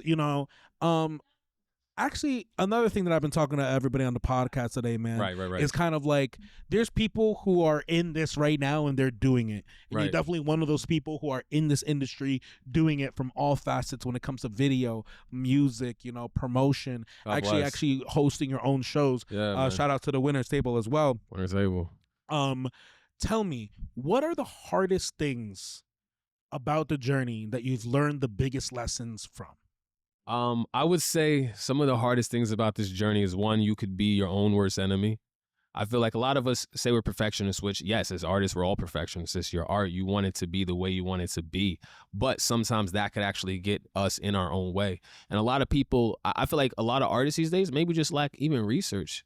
Like, I feel like just a little research might actually go a long way to find like some new strategies and ways that you can actually elevate your career, and that whether that be promotion, because I feel like promotion is also really another tough thing. Whether it's Instagram ads or like whatever you're using, there's so many things out there, but I feel like people skip over that step. And I feel like I was on the Ayoo Chill podcast one time saying, yo, do your promotion. Like, for sure, bro, promote your shit. Like, don't just put it on your story one time and forget about it. You got to invest. And I'm talking dollars. Because I feel like the thing that people don't realize with this whole industry is, bro, there's dollars. Dollars have to be spent. The music could be good. But, bro, how many people release music on a daily basis? What is it, like 300,000 songs are released? Probably even more, to be honest. Maybe more. What's going to make you stand out? And it's like, okay, you could get lucky, but like we're not inside even the scene of luck anymore. TikTok and social media has almost like crushed it. The new way to get lucky, like it used to be, you would have to go perform and busk, right? And then like some guy might see you, like, oh wow, let me give you a record deal. Now it's like you might post something on TikTok or Instagram or YouTube Shorts, pops off, and now it's like okay, now someone reaches out. But it's like, if you're not doing that and staying so consistent with your content and just like being authentically yourself, because that's another thing. I feel like some people like forget that today, in today's like type of what people are looking for, is like authenticity. Like, it's no more of that, like that story. Like, you know, growing up, we had like all those artists that were like, seemed so far away and so mysterious, but it's like that has changed. And it's like, now you just have to really be like people like that homegrown stuff now. You know what I mean? Absolutely. Absolutely. And I don't see why they wouldn't, dude, because when people feel a better attachment to you, and especially of like, you know, I think you have a good point there, putting money into your career, getting that, because you get out what you put in. Exactly. Many of the times, right? Yes. And also, yeah, and doing these shows around here, getting that hometown vibe up. You know, I think there's something to be said about, you know, going outside of your hometown as well. Yes. Because sometimes you need to be recognized somewhere else to kind of feel that love. And, you know, funny enough, I've been feeling that out in the 845 a lot recently, Rockland County. Oh, you've been out there a lot? Yeah, I have been out there a lot, and it's mad funny because I get like, you know, love when I go out there sometimes. You know, I get like almost somewhat recognized, and people will be like, "Oh, Ayoo Chill, what's up, dog?" That's fire. I'm like, "Oh, snap! I didn't even know like it was love like that." Sometimes you gotta get.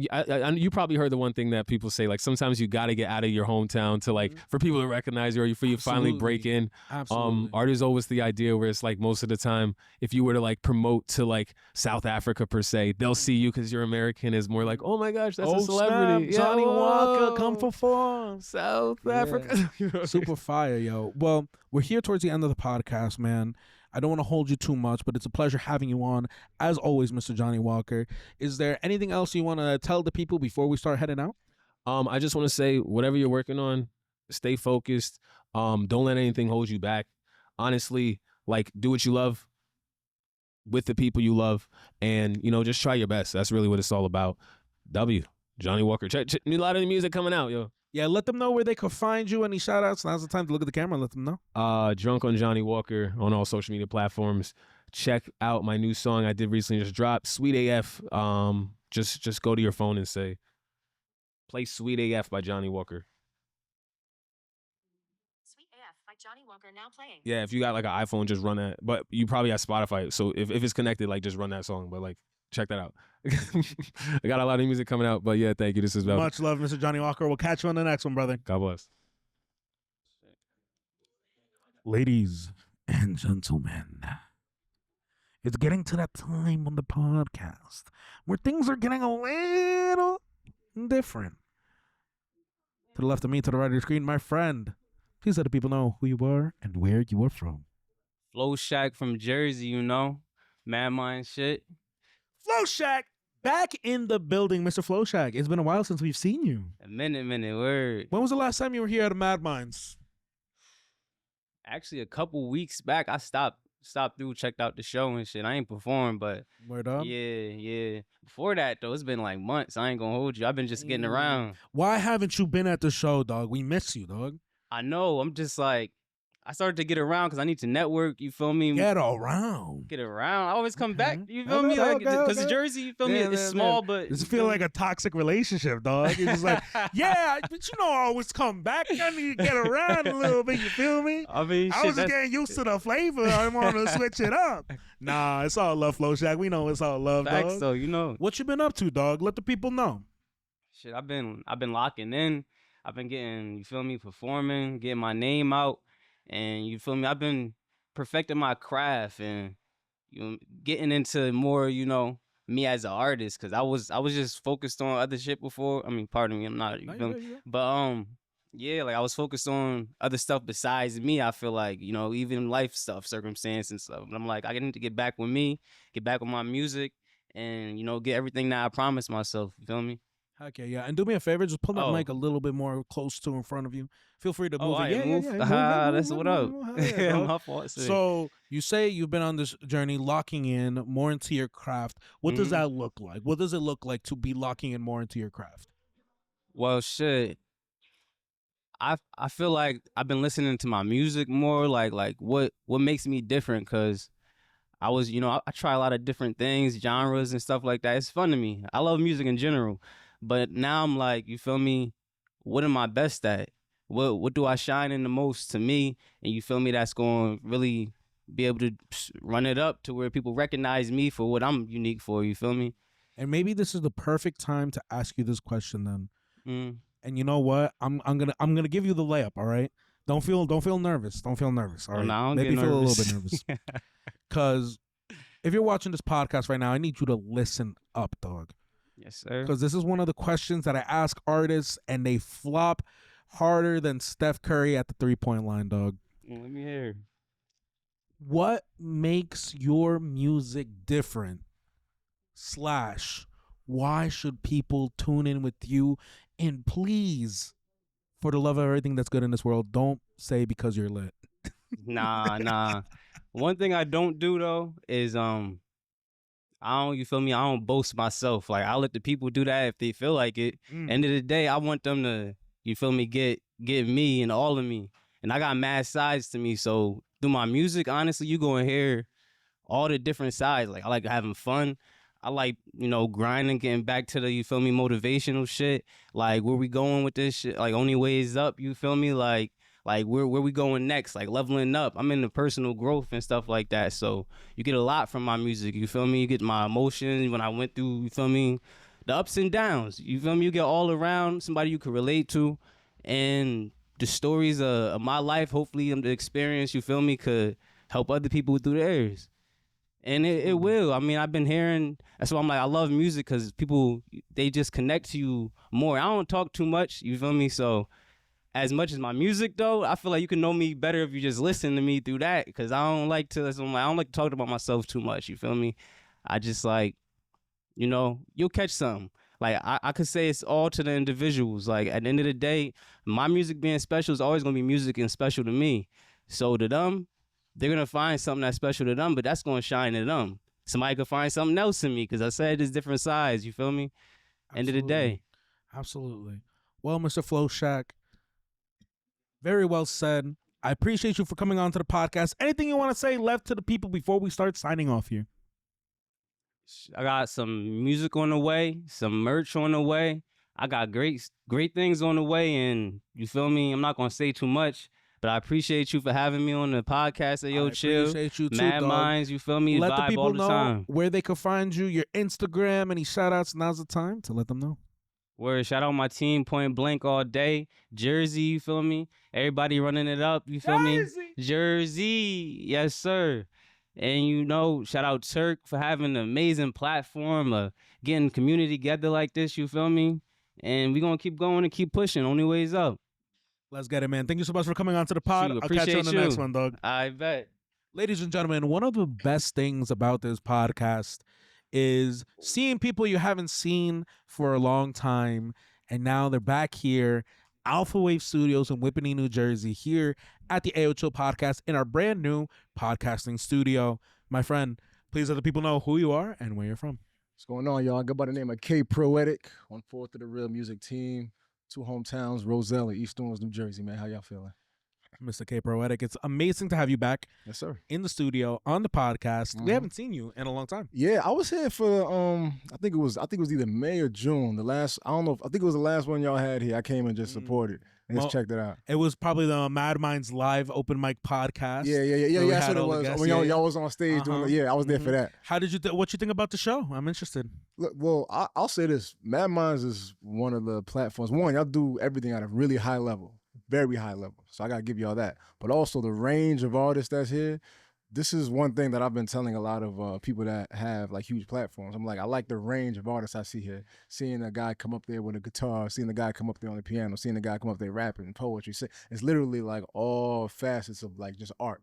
So I think, you can attract, I think that's why y'all attract such a huge crowd here. So it was a dope show. Like I definitely enjoyed it because you never knew what was coming next. You know what I'm saying? Like it wasn't like, I've heard this said about other platforms. Like it didn't sound like one long song. You know what I'm saying? Everybody had their different, like specific, unique thing about them, which was dope. So it was a dope show, definitely. Absolutely. And you get to see us being kind of panelists up there, kind of give feedback to the people, doing some stuff. I'm not sure. Do you remember who the special guest was that month? It was a producer. I forgot his name. Was it B-Corn? Yeah, it was. Oh, yeah. you came to a great show. Yeah, that's the one I was at. Oh yeah, man, yeah, the yeah. show with B Corn was fantastic. That man. was He dope. was such a great. He producer of Ash. I think was it Astro World? No, I think it's not. he was on. Did he do Sicko Mode? He was on Astro World. And I think it was either Sicko Mode or one of the other songs. But dude, shout out to B Corn, man, because Yeah, shout out to B Corn. not only is he a very talented producer, but he's just an absolutely stand up guy too. Yeah, definitely. Such a He was kind soul. 100. It's sometimes it's hard to find good people in the industry, man. 100%. He's definitely one of them, man. 100%. But dog, since we've seen you, we Yeah. haven't seen you since June. What you been up to, man? Oh man, I've been busy, man. I've been, we have the me and my twin bro. We have the single out, the Big Jersey single. I just performed it tonight. I had to do a dolo because he's in the hospital now with his baby girl. She was born recently. No way! So, yeah, Congratulations! yeah, bro. yeah. So he's holding it down, being a dad. Dad vibes. You know what I'm saying? So yeah, but we've been really rocking and rolling with this new single, man, and we just been performing it everywhere, just seeing the love it's been getting from a lot of the people. So far, so good. A lot of people, it's been a lot of good reception towards the record. So I just been putting everything I have behind that. We're about to shoot the video soon, and we about to start moving. My next performance is on Sunday, so we're gonna keep it rolling, keep it moving. So yeah, I've been moving, man. A lot of new music, a lot of new performances, just staying active, man. Fantastic, man. And one of the main things, the topics that we've been talking about today on the podcast, kind of like the theme, is talking about artist development. Yeah. And one of the biggest things that Madminds prides itself on is developing these artists who consistently come onto the platform. Yeah. But even though we haven't seen you just talked about, hey, I have a performance this Sunday. How important is it for an artist to keep developing their sound and their artistry? Oh yeah, well that's never over. I think there's guys at the top level that still consistently rehearse, consistently pay attention to what's going out there, how they could change up how they move on stage, how they pay attention to what the new artists are doing, what came before them, and all that stuff. Your job is never over as an artist. I mean, you slowly elevate, but you never hit a ceiling where it's like, you know what, I'm good right here. Now I can chill. Now I can just put out songs and y'all gonna love it. Nah, that's never over. There's always something to do. Always look for a way to better yourself as an artist. And I always try to do that. My team always tries to do that. And we pay attention. We pay attention to culture. We pay attention to other artists. We come to as many different platforms as we can so we can see like what different things our artists are doing. And you just use that to better yourself. But that journey is never over. And you should never, if you think that you've hit a ceiling, that's a I would say a loser's mentality. You always have to consistently try to make yourself better. And that's, aside from artistry, that's just life too. Always try to get better. Always. Absolutely. Poetic words, or should I say proetic words? You feel me? My bad. I gotta add a pun or two in there. Of course. That's why we here. Lastly, what I want to ask you before we start closing up this little interview we got going on here, do you have any words for the people about being what's the toughest part of this journey that you have been on so far in the music journey, and what have you done to overcome those challenges? It's a great question. You are one hell of a journalist, sir. Thank you. That's a great question. The toughest part, I think the toughest part is just maintaining all of it, so to speak. Basically 2023, I put out an album called Property of 3 a.m. I put out that album because I felt like I was owned by that time, 3 a.m., because I would wake up in the middle of the night and think about all the things I just need to do. I was being a full-time employee, husband, father, artist, and managing all of that got difficult. So the artistry side kind of fell a little bit to the wayside, and I think that's when things got a little difficult. And then I used all that energy and put it into an album, and it's probably my most introspective body of work and a great body of work today. So that was pretty challenging. And also, I think the aside from that, what's really challenging, I would say, is the fact that me, my style, how I give it up. Me, I'm a man of faith, I'm a man of God, so that's always in my music. And then, I'm very intricate. You know what I'm saying? That's always in my music. I always have the similes. I'm kind of witty with my wordplay and all that stuff. And then, I might come to a platform and not be really well received like that. Then they're not really trying to hear that. I got that since I was 19. People like, yo, man, don't talk about that. Let's talk about this. They don't want to hear that from you. Yo, you too young. I'll be getting this forever.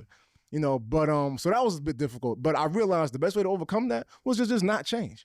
I didn't think like, well, how am I gonna get them? Do I need to? I was like, nah, I'm gonna just keep doing it and my audience will find me. And they found me. And they're still finding me. You know, so like I think those are the two probably most difficult things, but I'm overcoming all of that still as we speak. And honestly, that's been making the journey beautiful. So yeah. Absolutely, man. Dude, well, so beautifully said, man. And it's so great to have you back on the podcast, Yes, man. sir, yeah. We always love seeing you, man. Yeah, But we're thank here you. at the end. Please let the people know where they can find you, your Instagram, socials, any shout outs. Now's the time to look at that camera and let them know. I go by the name of Kproetic, people, Kproetic. You can follow me right there. You can follow my team at Follow Real Music. It's 4 of us. Olive, Kproetic, Moses the Raven, Kazaza. We are New Jersey. Illtown, New Jersey, East Orange, New Jersey. That is us. And we represent this Jersey thing to the fullest. We love this music. And we're always going to continue to do our thing and give y'all the best of us. So peace and love. God bless. We are doing our thing forever and ever.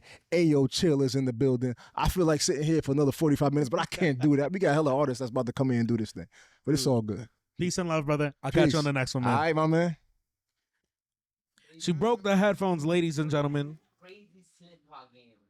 Crazy what? Crazy slip-up game. Did you say crazy or quazy? Crazy. Okay, crazy. Slippers, bro? Look under the table, dog. Oh, shit.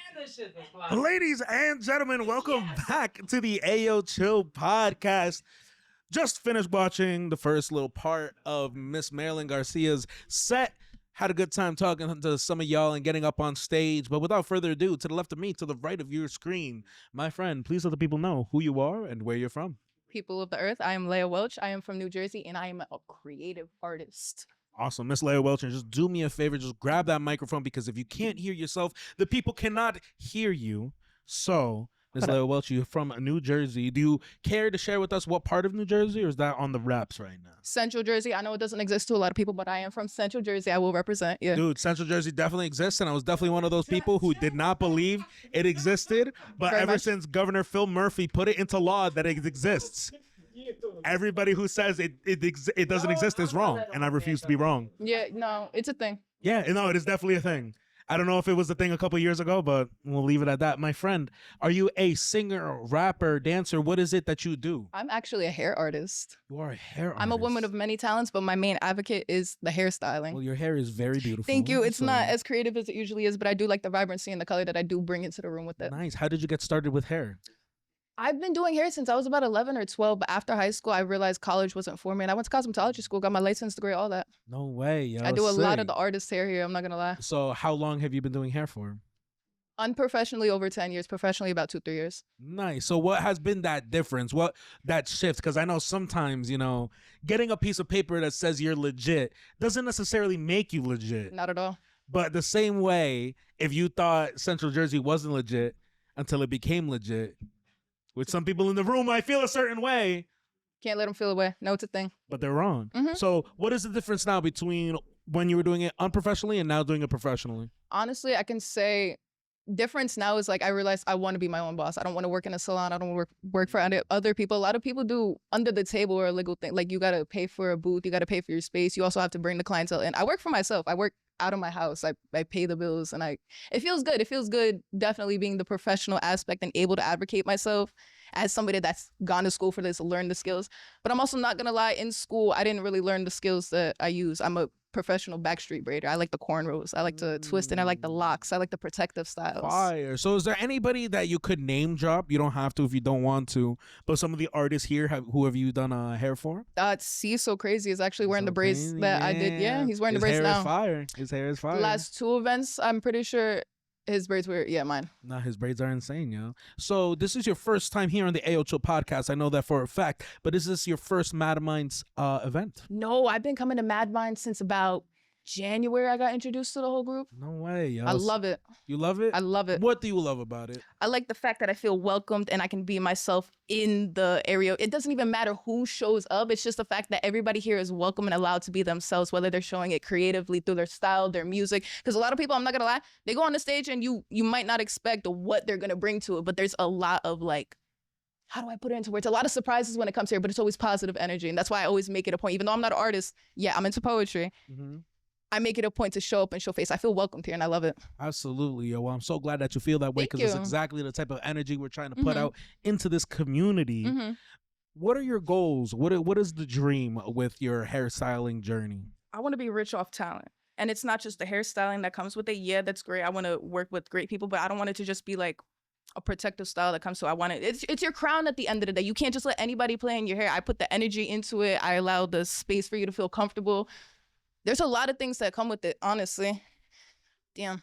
Word up, yo. Yeah. Question I've been asking a lot of the artists today. Talk to me. I've been talking about their artist journey and how, you know, as you kind of go through your artist journey, there's a couple of bumps you get into and things that you learn from it. So what has been the biggest challenge for you in your hairstyling journey, and what have you done to overcome that challenge? Communication. That's honestly the biggest issue when it comes to the clients, whether it's scheduling the appointment, them not knowing what the style is, your middle of the style, they want to change something. It's communication. I feel like communication goes a long way outside of the hair aspect.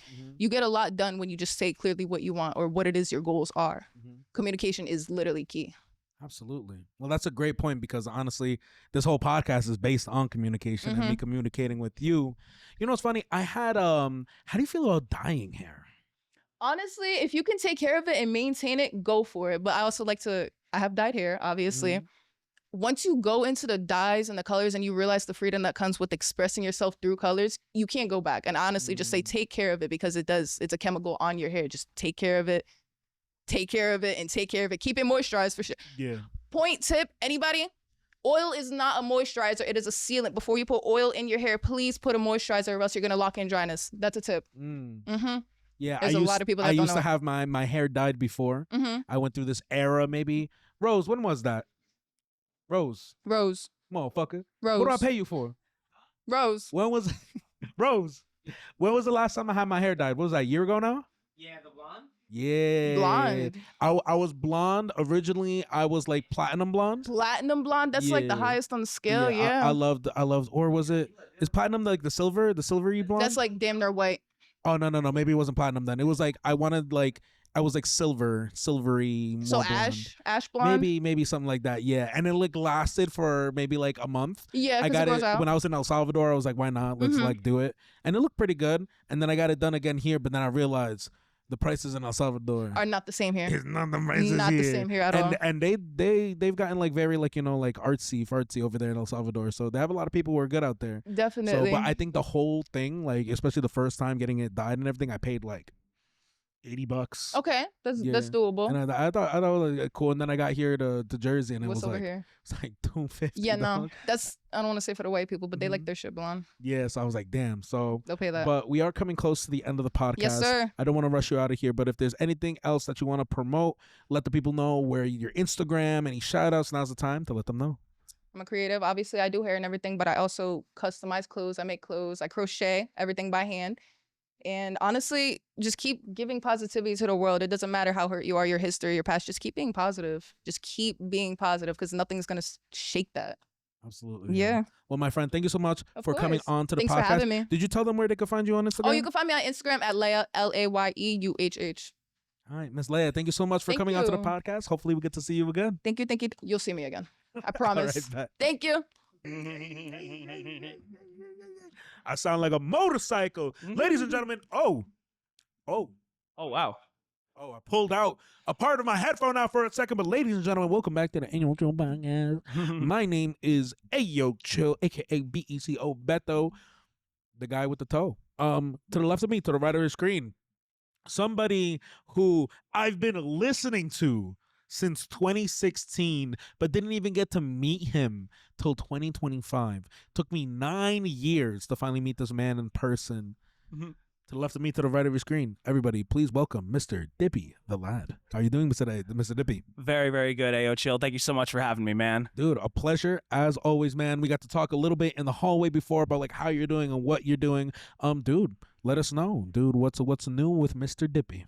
So what's new with me is that I have my debut album out, King of Fools. Released that a couple of months ago, so check that out. Congratulations. Thank you so much, man. I also released some acoustic remixes of some of those songs as well as a new song called Do What You Say. So y'all can find me on all streaming platforms to find that, whether it's Spotify, SoundCloud, Apple Music, iTunes, YouTube, all that kind of stuff. And I got a bunch of shows coming up. Y'all can find me online on Instagram, YouTube as Dippy The Lad, to to keep up with me. And you'll find me at Madminds too, very, very often. Absolutely. And we also have a collab coming up at some point when I can figure out my schedule and make that all happen. Oh, yes. Obviously, yes. But yeah, man, dude, congrats on all the things that you're doing, man. You've been on a journey so long. You know, I'm going to hop right into it because, you know, as artists, I've talked about this a lot with a lot of different artists here at Madminds, but, you know, throughout your journey, and you've been doing this for a while, dog, you know, we come through some obstacles, some challenges within our journey as musicians. What are some of the obstacles and challenges that you have had, and what have you done to overcome those things? Wow, that's a really, really good question. I would just say that, I mean, some are like, you know, finances, obviously, you know, with me being an indie artist, you know, I'm not signed to any major label or anything like that. So, you know, like a lot of people here at Madminds, you know, it's a lot of DIY stuff, you know. I can't afford, you know, a lot of studio time. A lot of my music is made on GarageBand. I program the drums and bass myself. I record the guitar through a DI box. You know, I use my wife's equipment half the time for it. So, you know, it's just something that when you're left to your own devices, I feel like you grow from that too. You know what I mean? Like when you're forced to learn something, when you're forced to learn how to, you know, mix or play instruments that you don't really know, you just grow. And I think any challenge as an artist that you face is just another opportunity to grow. And through every challenge, we learn something. So I'm just always trying to approach it with a you can do it attitude, because when you got that kind of attitude, you can do anything. If we ain't got faith, we ain't got nothing. Oh, man. Who told Dippy to come here and drop some jams, I'm just saying, we're on the He's Ayoo on Chill fire, podcast. I gotta really step my game up. You know what I mean? Less, yo, dude, we love it, yo. And shout out to your wife, yo, Leya, if you're watching this. Leya B right there. Leya B, bro. Oh my God, I haven't seen you in so long, but I hope everything is amazing. Yes. Hopefully I can make it out to your gig on Friday. Absolutely, yes. We're gonna be playing at Annabella's House of Mozzarella. So if y'all like Italian food in the East Rutherford area, that's a dope show to come to. It's free entry, so you can pull up, you know, get yourself a nice martini or some, you know, pasta with clam sauce or something like that. Yo, and pasta you know, with clam sauce sounds fire. and me and Leah will serenade you while you do it. You know what I mean? So that's a good good night out, I feel like. What's a better thing than getting serenaded by Dippy and Leya, bro? A match made in heaven, obviously. So something else that we've been talking about here on the podcast today is, you know, Madminds prides itself in taking even like a slight bit in an artist's journey of developing them. And, you know, we talk about this journey of, you know, seeing artists develop. How important is it for an artist to continue developing and putting in their reps, going to all these different types of shows?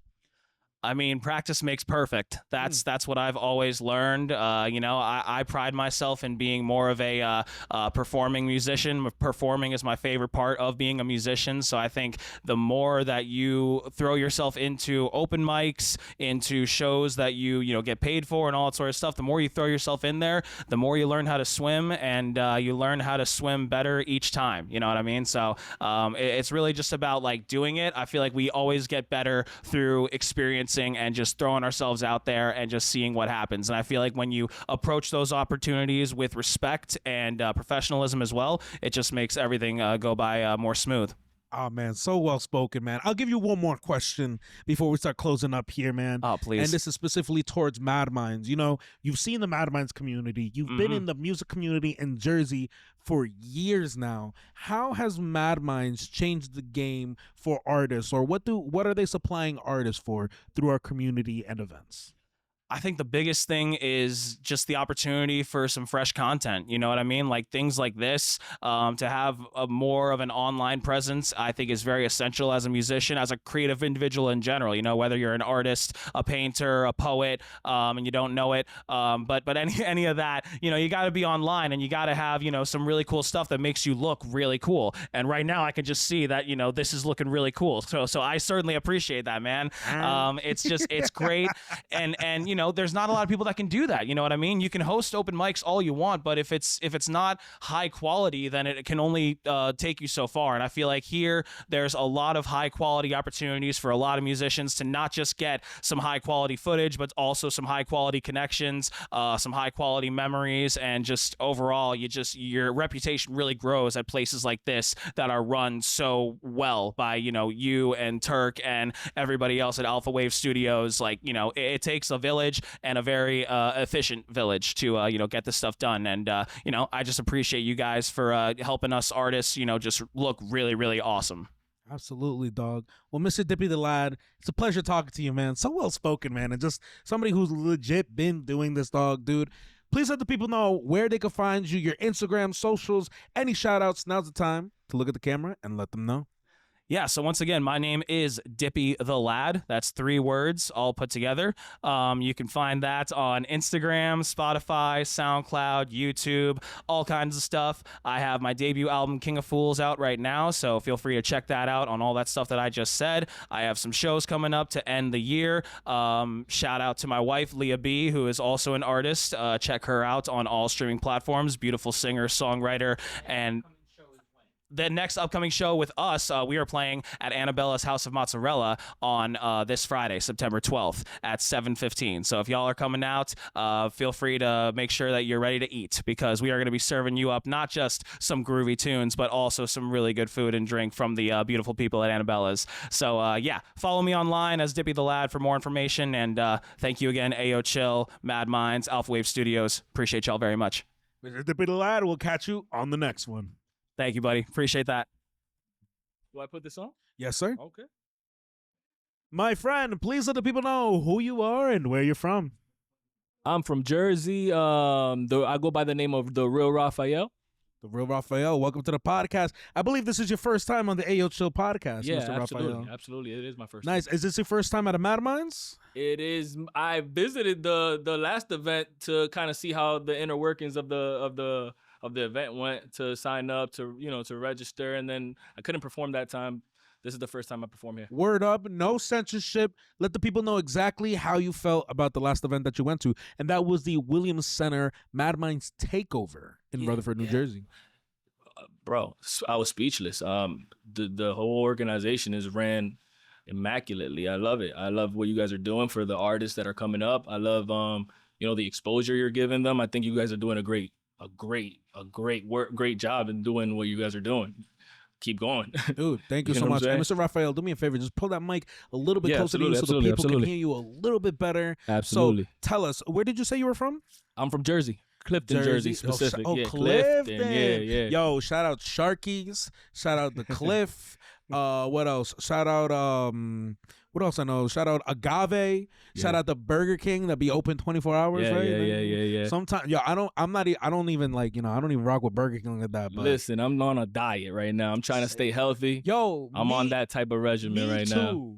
Yeah. Me too, bro. Yeah, man. So, dog, how is it being from Clifton, bro? Bro, I love it. I mean, I'm originally from Lawrence, Massachusetts. I went to college in Florida. Sick. Yeah, and now I'm in Clifton, New Jersey. New Jersey in general is my home now, and they welcomed me with open arms when I came out here performing and doing my thing, and it's been love ever since. Yeah. Word up. And are you a rapper? Are you a singer? I'm an artist, songwriter, rapper. Yeah. Word up. I locked in with my producer Virgo Sounds. Shout out to Virgo Sounds, the best producer in Jersey. Shout out to him. And how long have you been doing it for? I've been doing it for 2 decades. I started making music when I was 13 years old. I started with poetry, to be honest with you, just venting and writing down my feelings, and it turned into music. Absolutely, dog. So you've been doing this since a very young age. Yeah. One of the topics we've been talking about here at Madminds today is how the journey of an artist is very difficult. What challenges have you faced within your journey of music? What obstacles have you had to overcome, and how did you do it? Honestly, that's a great question. It's exposure. Honestly, that's the hardest part of being an artist, getting to the people. And what you guys are doing here is allowing that to happen and transpire. You know what I'm saying? And I feel like building that connection and that rapport and that camaraderie, I think that goes a long way when it comes to building an audience and cultivating a fan base. And I feel like you guys are very organized in what you guys are doing and putting a lot of great artists on stage to perform and do their thing. And it's like, it's amazing. Like, I'm very, very, very, very excited where the direction you guys are taking it. And very appreciative for you guys putting us on.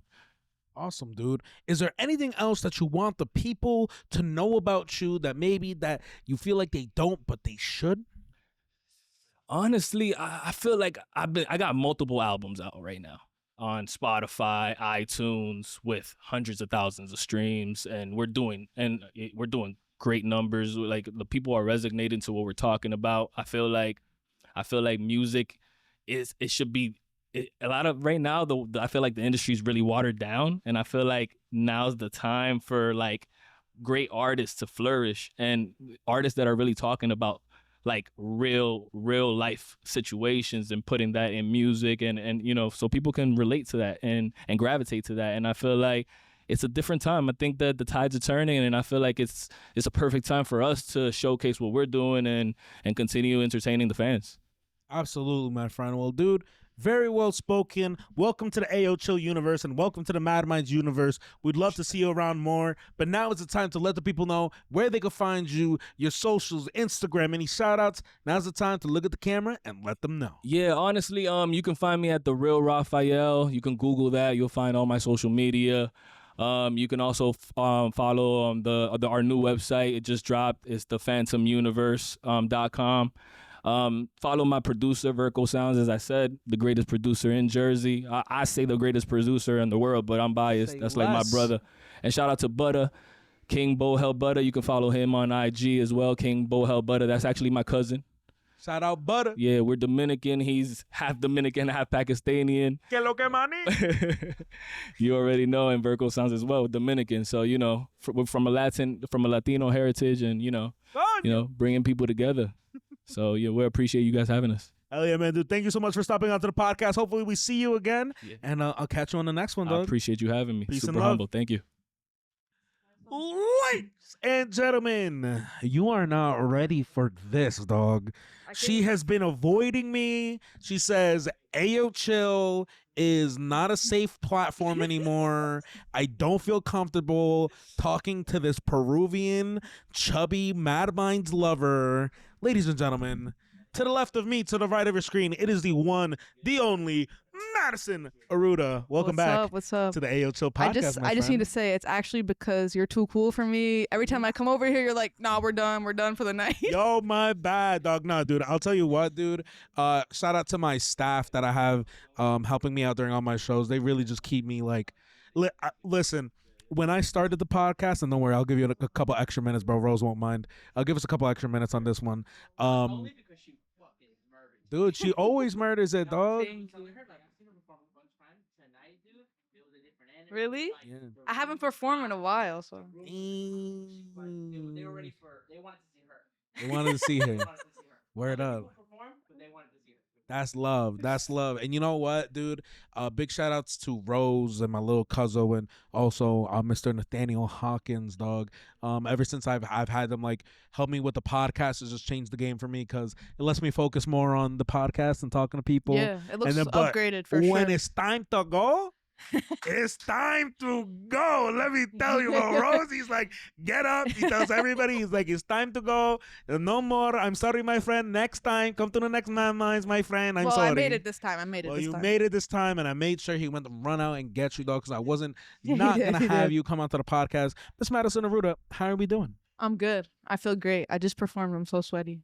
Nice. How did you feel about your performance? It was awesome. I was really excited for it. I haven't performed in so long that like it just felt like good to get back on stage. Word up, yo. And dude, can you just tell me a little bit more about like the music that you're making and how it's different from a lot of the music that we listen to here tonight? How it's different from the music here tonight, I guess, is genre-wise. I mean, so what genre would you put everybody, your music in? I don't want to say it's like. Nah, it's okay. It's okay. Say it, yo. It's just the whole Madminds universe listening and watching. I think right now I'm trying to do all different genres and not necessarily find my sound because I feel like I want to be like a big range of different genres. But right now I'm just like working on doing all different types of music. That's what I'm trying to say. I just want to do all types of music and have everybody who likes every type of music listen to whatever song they want, you know, like. But you know what? I think, and I'm sorry for saying this, but I think people are really gravitating towards your EDM stuff. I know. I'm not saying that your other music isn't fire and whatever, bro. But you know, it's like one of those things where even me recently, I've been wanting to release some unreleased stuff that I have, and it's like, I feel like as an artist, the biggest thing is like, like, okay, if I release this, then I have to do promo on it, and I really have to give it its chance to blossom and grow, right? When you plant a seed, what do? You water it, you give it, fertilizer, and you watch and you take care of it, and you give it a chance, you know what I mean? Sometimes it might not become the biggest plant or whatever, but at least you tried your best, and then, you made something. And I feel like what a lot of artists do is they kind of throw the seed out, and then they're like, oh, it's a seed, it'll grow. And then it's like, yeah, I'm not gonna water it. I'm not gonna do anything with it. I'm just gonna. I'm confused. Are you talking about me or? No. This is all an analogy. I'm really lost. This is all an analogy. My bad. I lost her, Rose. I was in the middle of it. I'm doing the analogy thing. My bad. But this all comes to me saying that yeah, my bad.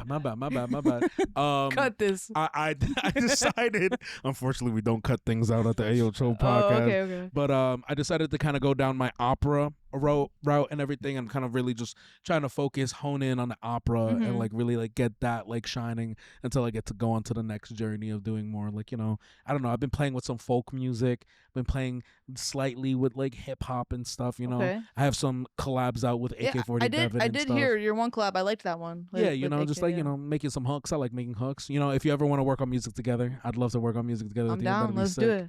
But yeah, topics that we've been talking about on the podcast today. Okay. Two main things, and the first one being, as an artist, we go through these journeys, and you're one of those legit people who have been putting in the work, performing and everything, and we often come to challenges and hurdles that we must overcome. So what are some of the most difficult challenges that you have faced, and what have you done to overcome those challenges?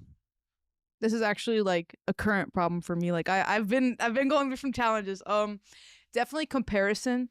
When you see other people like doing stuff and it's working for them, it's kind of like, okay, but I'm doing that same thing. Why is it not working for me? But then you kind of have to realize like not everyone's gonna have the same journey or path, and what works for someone else might not work for you.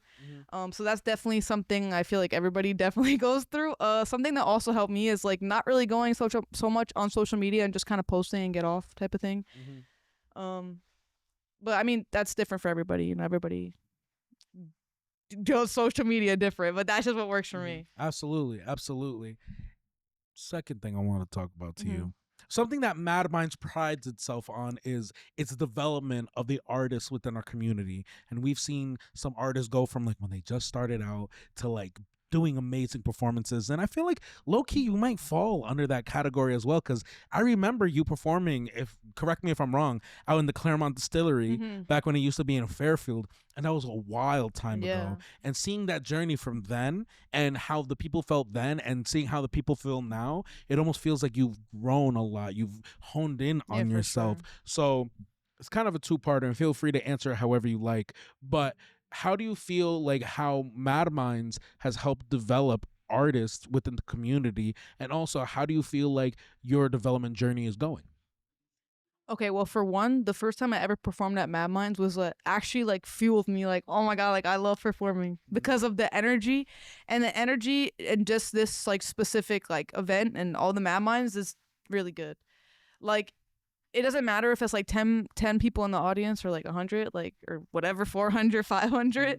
It's always just like amazing. Like people are really in tune. It's not like one of those events where people just like are like, all right, whatever, when's the person I'm here for going on, like everyone's there for everybody.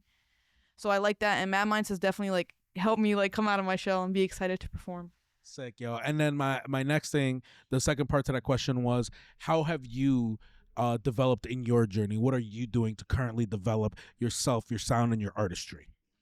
Right now, I'm like forcing myself to lock in the studio, honestly, because a lot of the times, like I won't make a song unless I feel like inspired, and I feel like that's a problem. Like that's the hardest thing. Yeah, that's the hardest thing, because you really just gotta.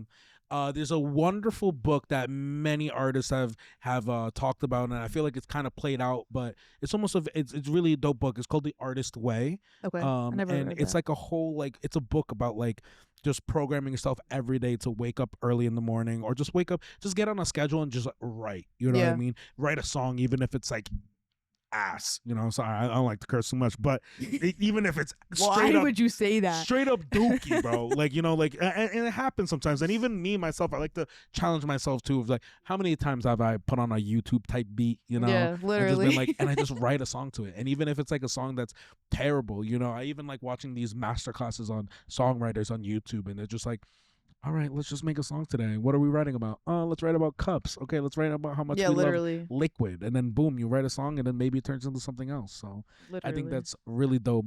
But Miss Madison Arruda, we're here at the end of the podcast. We're here. It's amazing having you finally back on. Thank Finally. you for stopping by and not missing For stopping it. by or, All right. or for getting brought in because, because you listen. almost forgot about me. Stopping by. Please let the people know where they can find you, your socials, any shout outs. Now's the time to let them know. You can find me on Instagram at Madison Arruda Music, ARRUDA.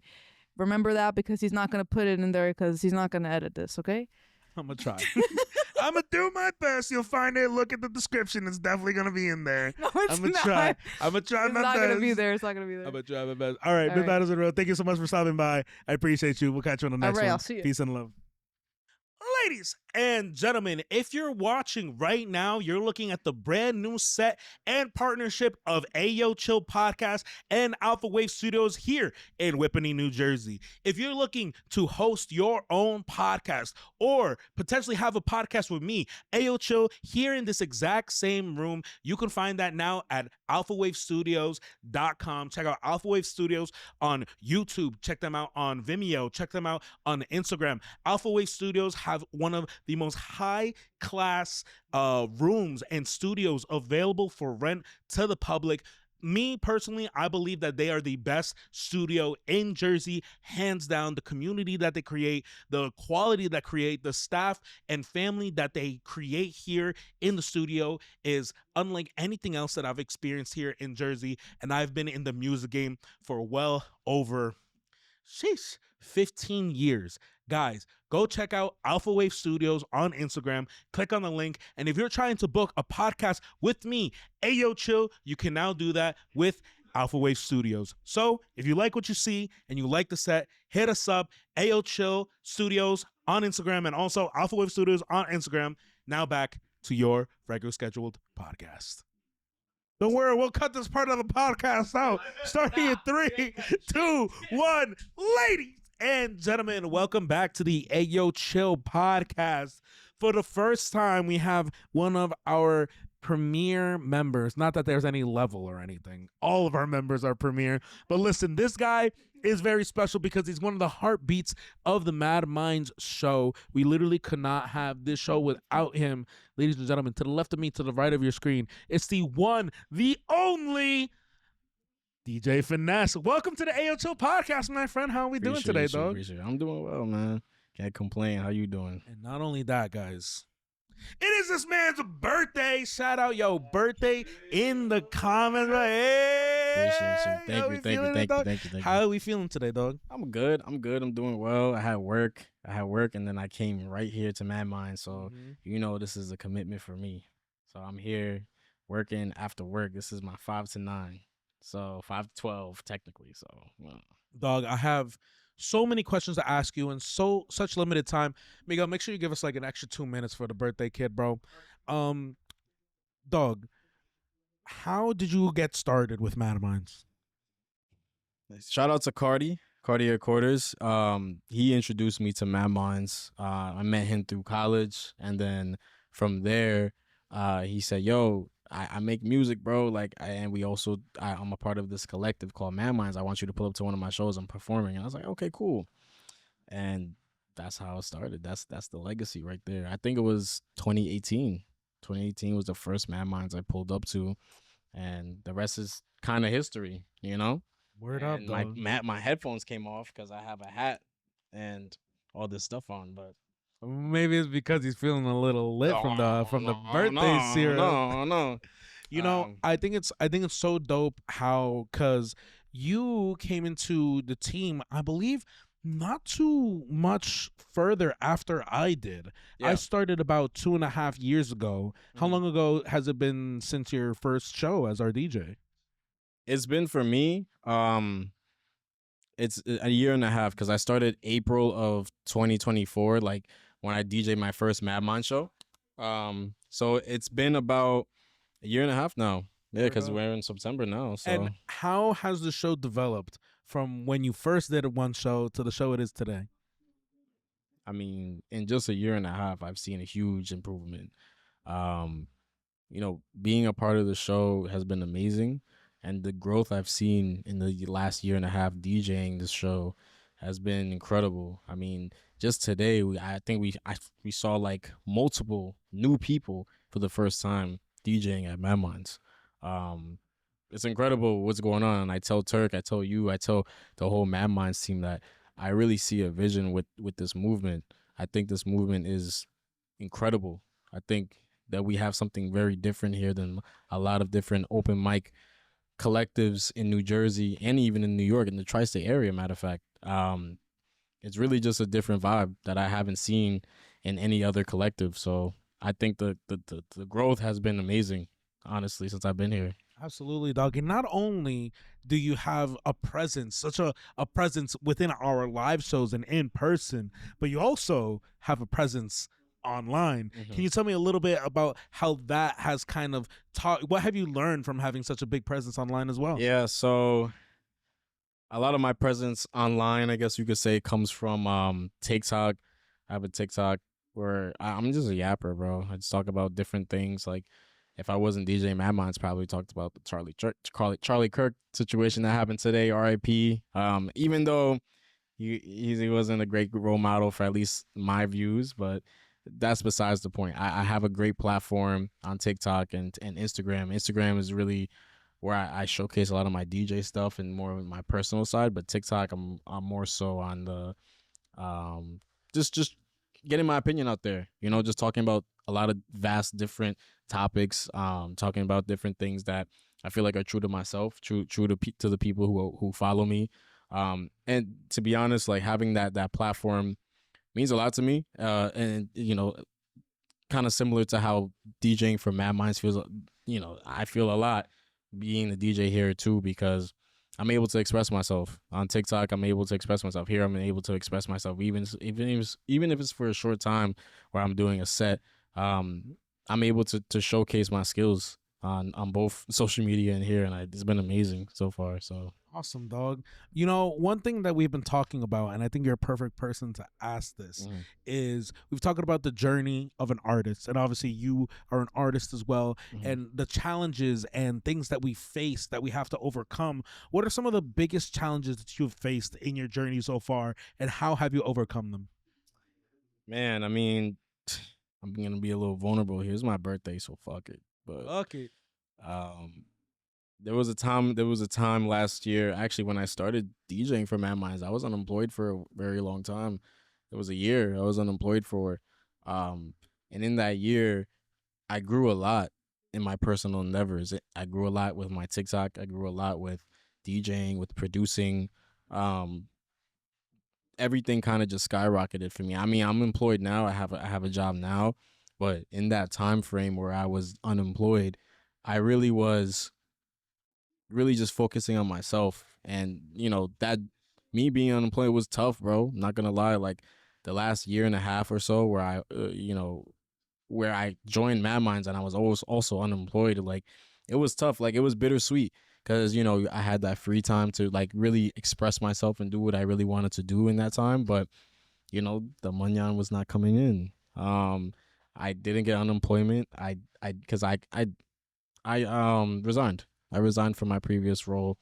So I didn't get that unemployment. Like, I had to figure things out on my own. Like, take out money from my 401k, investments, things of that nature. So I don't mind being completely vulnerable here, but like it really was a struggle for me. But I'm in a much better place now, and Madminds was really one of the biggest things that helped me in that, because I'm part of the team, I'm part of payroll. So being a DJ for Madminds helped me keep money in my pocket, but also helped me continue my personal endeavors and continue being the best DJ that I can. So, but yeah. Absolutely, dog.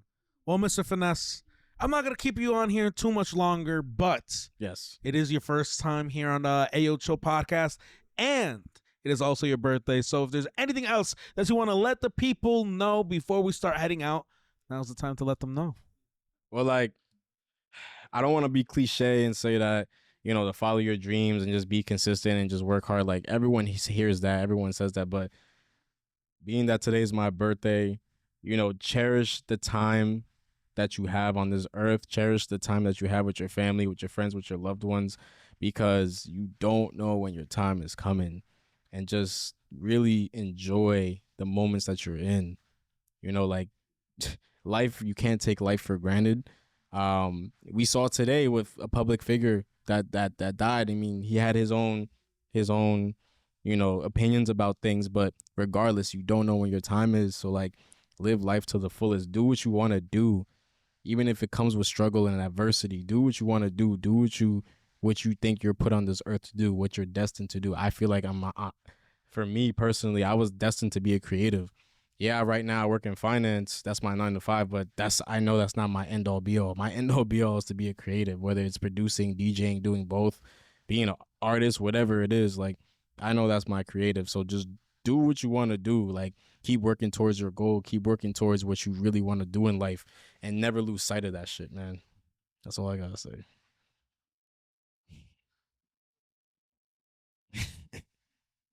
Mr. DJ Finesse, thank you so much for coming on to the Ayoo Chill podcast and sharing your beautiful presence with everybody here in the Madminds universe. Please let the people know where they can find you, your Insta, socials, any shout outs. Now's the time to look at that camera and let them know. Yes, sir. Y'all can find me at Finesse. So that's PHINESSE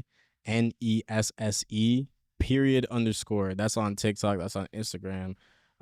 If y'all use Snapchat, that's not my name. My Snapchat is photoshoot fresh, no spaces. If y'all really want to add me on that. But yeah, it's a pleasure. It's been this is long overdue. Long overdue. I've been a part of the Madminds team, like I said, for a year and a half. This is long overdue. But I'm glad I'm able to do this at least on my birthday. So heck yeah, bro. Dude, you know you're always welcome. Anytime you want to come back. And yeah, hopefully we'll see you again soon. We'll catch you on the next one. Thank you, bro. Appreciate you. Ladies and gentlemen, welcome back to the Ayoo Chill podcast. You already know the vibes. To the left of me, to your right of your screen, someone you've seen at the last Madminds Takeover Ayoo Chill collab podcast. Ladies and gentlemen, please welcome back to the podcast the talented, the beautiful, the wonderful Miss Merilyn Garcia. Welcome back to the Ayoo Chill podcast. Thank you. It's good to be back. We're here at Madminds Reload series here at Alphawave Studios in Whippany, New Jersey. You just came off of the stage not too long ago. How are you feeling? Well, I still have a little bit of like that adrenaline running through me. I always feel like I black out when I'm up there. So now I'm like present. Now I'm here, but still very like electricity running through me type of vibe. Mm-hmm. So I saw your first song that you did up there, and you know you had the two girls who were dropping black roses. You talked about the black rose that you had there and the violinist in the back. You really just went all out tonight. Why should artists take themselves maybe so seriously and maybe not so seriously? I guess it really depends what your objective is. If this is something that you're just doing for fun, you know, then it doesn't matter how serious you take it. But I just do think that no matter what you decide to do in life, like you should take pride in it. You should put your all into it at the end of the day. Personally, this is something that I've been wanting to do since I was born. So my mentality is kind of just like, if I'm going to do it, I'm going to do it full out, like 100% of the way. Absolutely. And, you know, I think so many people from the community appreciate that. And they also look at that and be like, wow, like, look what she's doing on stage. Maybe I should take my performance up unto the next level, which is a perfect segue to my next question. And something that we've been talking about on the podcast today to a whole bunch of different people is the artist development. And Madminds prides itself very much on having the opportunity to help develop a lot of the artists that we put on. And especially at the Madminds Takeover event that we were at 5 days ago, a lot of those artists, we saw their first performance on stage. And now years later, they're headlining one of our biggest shows, one of our biggest Madminds Takeovers at a venue with 350 plus people. It's one of the most beautiful things to see. So how important is it for an artist to work on that development in their career? I mean, I would say it's super important. Even though I would say this is my first year recording and putting out music and really performing my own music, I'm always looking for ways to kind of outdo myself, to grow as an artist, to tie in the overall story that I want to tell into my music, into my performances. I think it's super important to focus on your artist development, because, you know, it's one thing to like go up there and perform your song, and it's another thing to really incorporate, like, you know, what your story is, what is it that you're trying to get across, you know, whether it's a feeling, a story. I think all of that also comes with time, because I think in the beginning our focus is really like, let me just go sing the song, like let me get it over with, let me make sure it sounds good, that's it. And that's kind of where I'm at. This show is really special to me, because I'm gonna go on a little bit of a performance hiatus to focus on new music. So this is kind of wrapping up like my Not Your Girl era and like the little performance tour that I went on all summer. So for that reason, I really wanted to make it different. Like, and I hadn't done something like theatrical like that, or something where it was like a whole production yet. And I wanted to make sure that, like, if I was telling people, hey, this is my last performance for a while, like I need you guys to come out, like I need you guys some support, I wanted to make sure that it was something that was like worthwhile, like that it was a little bit more special than what I've already done. And honestly, just from like the feedback that I've gotten, it seems like it worked. Like it seems like people appreciated the theatrics and like the production of it all. So I think it's super important to focus on your artist development, because you always kind of want to be like outdoing yourself, I would say. Absolutely. And you know, I think it's so cool to watch everybody up there and kind of like work as a team up there, because I think a lot of people don't understand, as an artist, doing your thing and actually having people committed to the performance as well is a team effort. Yeah, for sure. What goes into organizing something like that? Well, I had the idea of like the girls throwing the flower petals almost immediately. I just didn't have the girls yet. And so I remembered I actually met Mel at the last Madminds. Like we literally connected in the audience, like we clicked right away. And she said that she was gonna come out to support my next show. And I just had the crazy idea of like, why don't I just ask this random girl that I just met if she'd be down for something like that? Because she just seemed like such a light and like super supportive. And I saw that she went up on stage to support artists like AK Shug, even Rolla. So I was like, maybe, you know, she's comfortable with kind of putting herself out there. So I just hit her up to see if she'd be down first. Like that was the first step, is seeing what and who is like down and open to kind of be a part of this. And then once I had her, she reached out to her best friend who was also down. And I'm very like, I didn't have too much time to set this up, but I feel like I'm very like, I'll get it done. Like I get the job done. So I kind of just hit them up and I was like, I need you to do this. This will be your cue. And also because it was kind of last minute, I let them know that they had the freedom up there to like be creative, be themselves, and just do anything that felt comfortable. So it wasn't super choreographed. The main idea was just throw the rose petals into the audience during the whole song.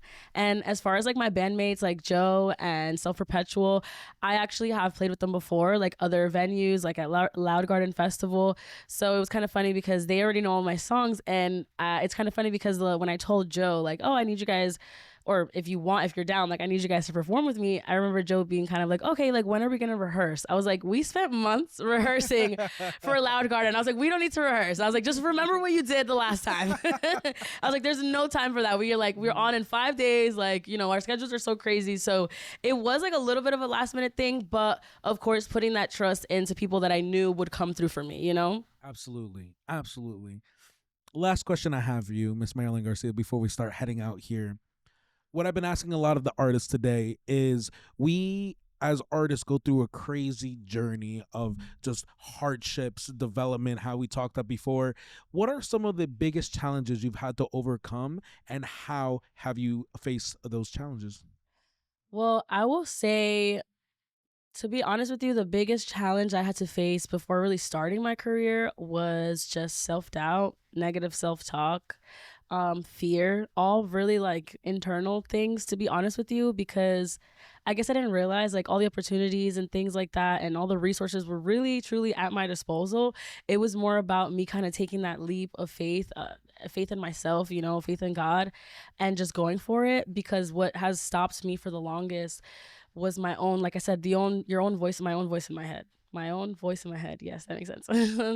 And not to get all like woohoo spiritual on here, but honestly, when I started to make that shift was honestly when I started to go back into church this year.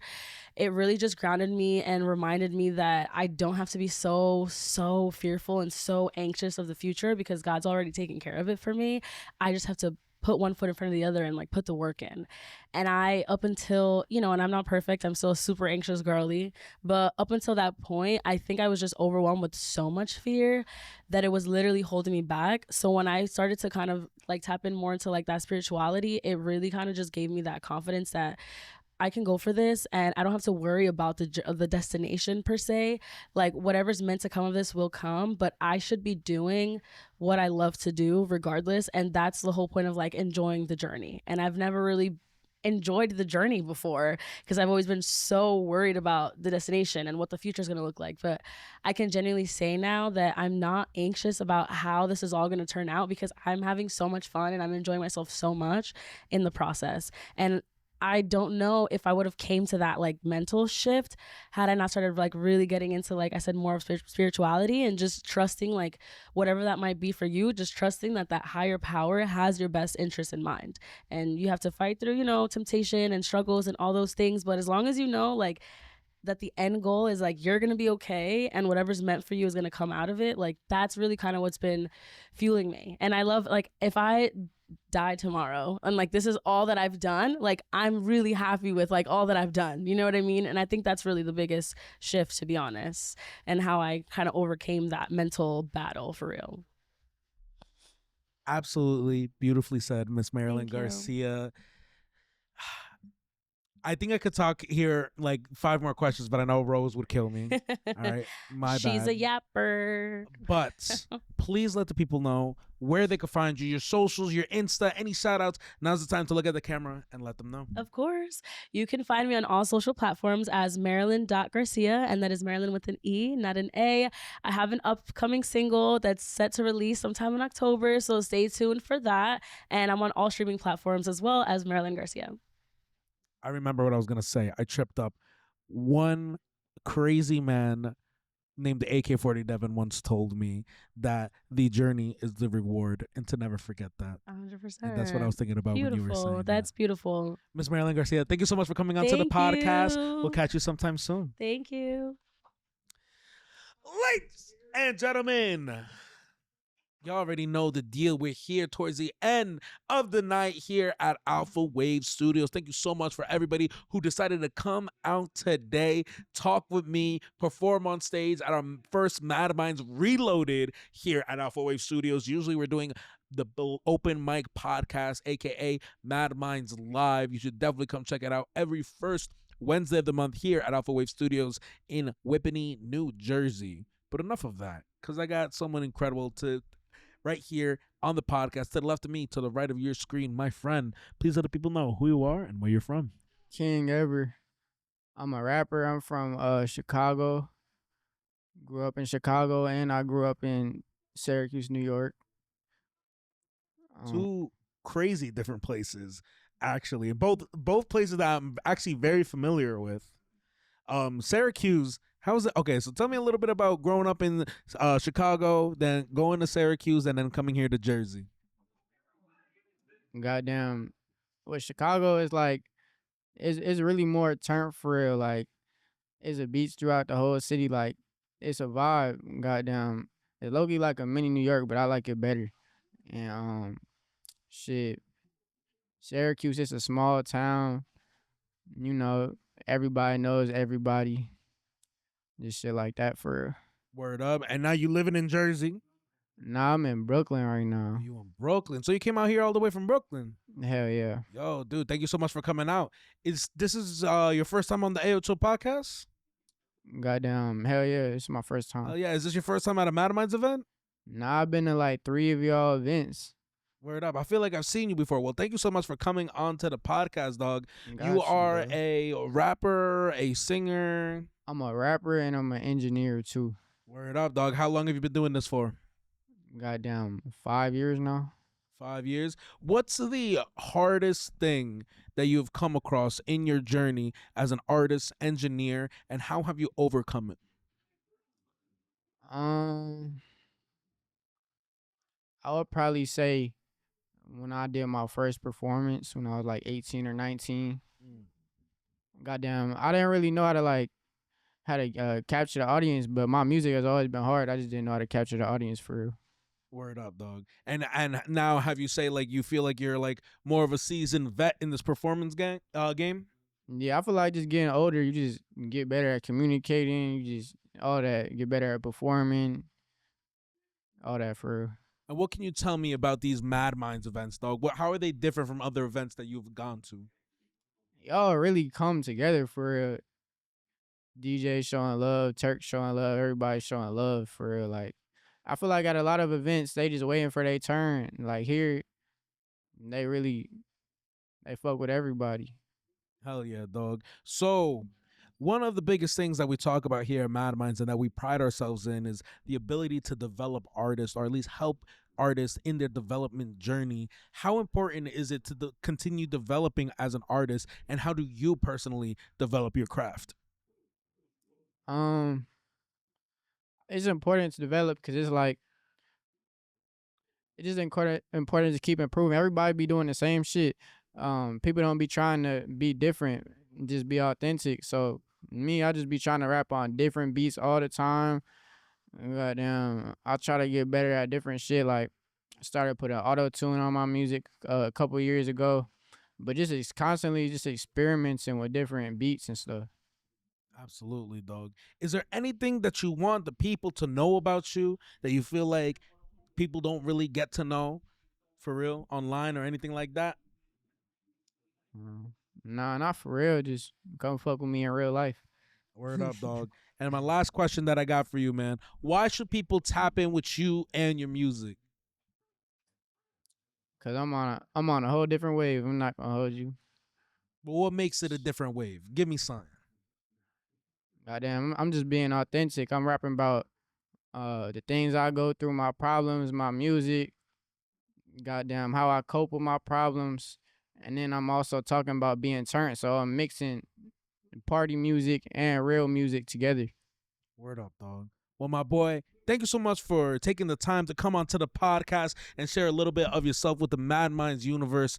Now's the time to look at the camera and let them know where they can find you, your socials, Instagram, any shout outs. Now's the time to let them know. King Everyone, that's my Instagram. I got hella music videos out. Goddamn, it's all my link to my Instagram though. King Everyone. Shout out Eli The Villian. He popped out with me from he from Brooklyn. Shout out him. Dude, thank you so much for coming on, dog. I'll catch you on the next one. My friend, to the left of me, to the right of your screen, please let people know who you are and where you from. Eli The Villian, straight out of Brooklyn. You know that. Dude, shout out to Brooklyn. Much love to everybody across the Hudson, man. Dog, tell us, man, what do you do? Are you a rapper, producer, singer, dancer? I don't know. I ain't gonna lie, bro. I dabble in everything. For me, I rap, I sing a little bit. For me, I just love music. I just do music. For me, I'm in engineering school right now, trying to learn how to produce and, for me, engineer my own shit. I mean, I'm doing a little bit of everything. I'm trying to be a jack of all trades when it comes to music shit. Absolutely, dog. When did your journey start in this music game? Man, I would say that it started when I just got out of high school, but I've been had a passion for music. Like I used to go and make covers to like songs that I liked. Like I made a cover to 50 Cent song in a club. I made covers to like Tupac songs, random shit. But really and truly, like I made my first song when I got out of high school. I mean, and the reason for that, like some bitch had got me tight. I'm like, you know what? I'm about to go to the studio, bro. I'm about to do something. One of the perfect things to do, bro. When you got your emotions, you got to let them out somewhere. Put them shits into something productive, gang. That's how you got to do it. And how was that experience for you releasing your first track? I ain't gonna lie. For our first song, I didn't even release it. Like, I recorded it and still haven't, for me, got that out yet. But gotta send it to her directly, dog. You know what I mean? I definitely did that. You know that shit. You know what I mean? But with that song, like, it was a I don't know.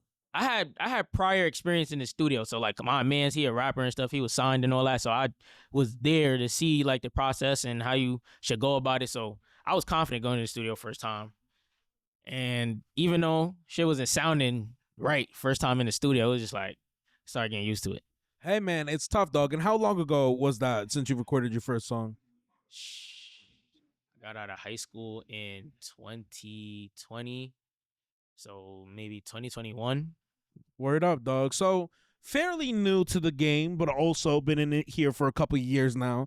What are the biggest challenges that you faced while in this artist journey, and how have you overcome some of those challenges? Staying consistent, like consistently, feel me, putting music out and just having your face in the music scene to really. I still struggle with it still. I'm not even gonna lie and act like I got it all down packed. I still struggle with it, but I'm trying to be a little more consistent now. Hence why I'm here just doing, for me, shit that's good for the business, you know?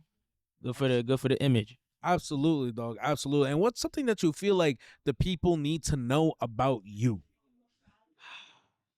I don't know, bro. I'm a real intricate dude. It's like, for me, I got mad layers and levels, like, and you hear shit like that through my music. So it's like anything that I don't talk a lot. Like, I'm not a person that go out into crowds and people and want to talk to everybody and try to dap hands with everybody. I'm real to myself. So it's like, for you to get to know me for real, you really got to get to know me through the music or know me personally. Word up, dog. Word up. So tell me then this, dog. Developing as an artist is so important, and especially you being on that first couple years ends into this game, dog. What are the biggest developments you have found in your career, and like how did you get there? Developments in what sense do you mean that? I kind of mean, like, you know, sometimes people have that first big show where they realize, oh, hey, maybe I should actually like move around instead of just holding the mic and doing my thing. You know what I mean? Okay. So those are like big steps, big developments where you're like, oh, this is something I should actually do from now on. Yeah. So the first time I ever performed, it's a little spot in the city. Feel me? Shout out them. Shout out damn, what's the I can't remember they platform right now, but shout out them.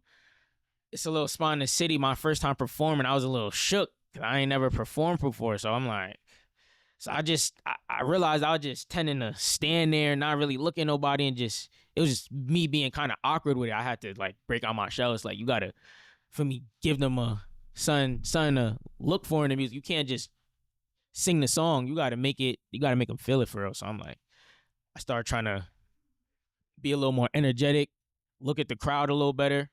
Just little differences, little subtle differences to make a big difference type shit. Hell yeah, dog. Well, my boy, we're here towards the end of the podcast, but before we leave, is there anything that you want the people to know before we start heading out? Bow, 8 p.m., 4Dub, gang. You know that shit. Eli The Villian on all platforms. Eli.The Villian on Instagram. See me on YouTube, Eli The Villian. Prior name was Eli APM. You probably see my videos on YouTube saying me Eli APM, but rebranded Eli The Villian.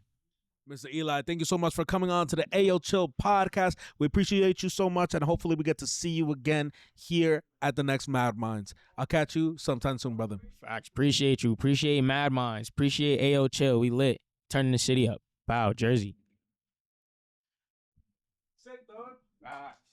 Ladies and gentlemen, we're coming towards the end of the podcast. We got a few more guests coming on, but my friend, to the left of me, to the right of your screen, please let the people know who you are and where you're from. What's good? It's your boy Jayy Balla, man. From North New Jersey, straight about that Brick City, man. Y'all know what's going on. Dude, shout out to the Brick City, bro. We got much love for North, bro. So, dog, tell me, this is definitely your first time on the Ayoo Chill podcast. Is this your first Madminds Reload series as well? Yeah, it is.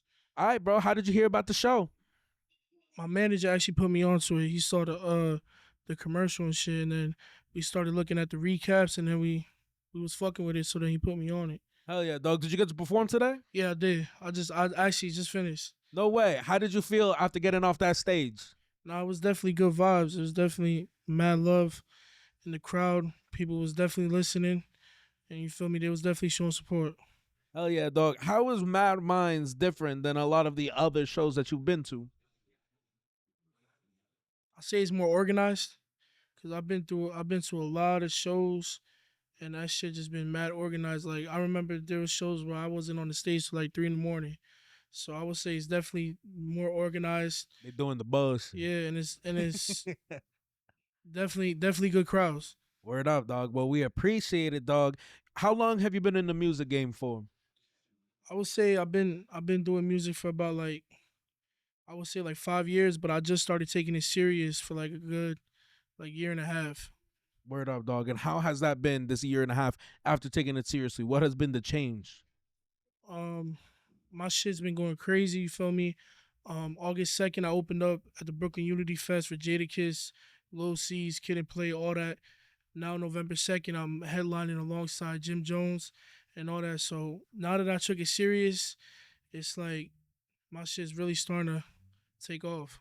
Absolutely incredible, dog, and congratulations with all that. Appreciate How that. was it was performing on those stages in front of some of the greats? I was a little nervous, I ain't gonna lie, but once my shit dropped, I just got into my zone, and then I was like, man, fuck it, I'm gonna just kill this shit.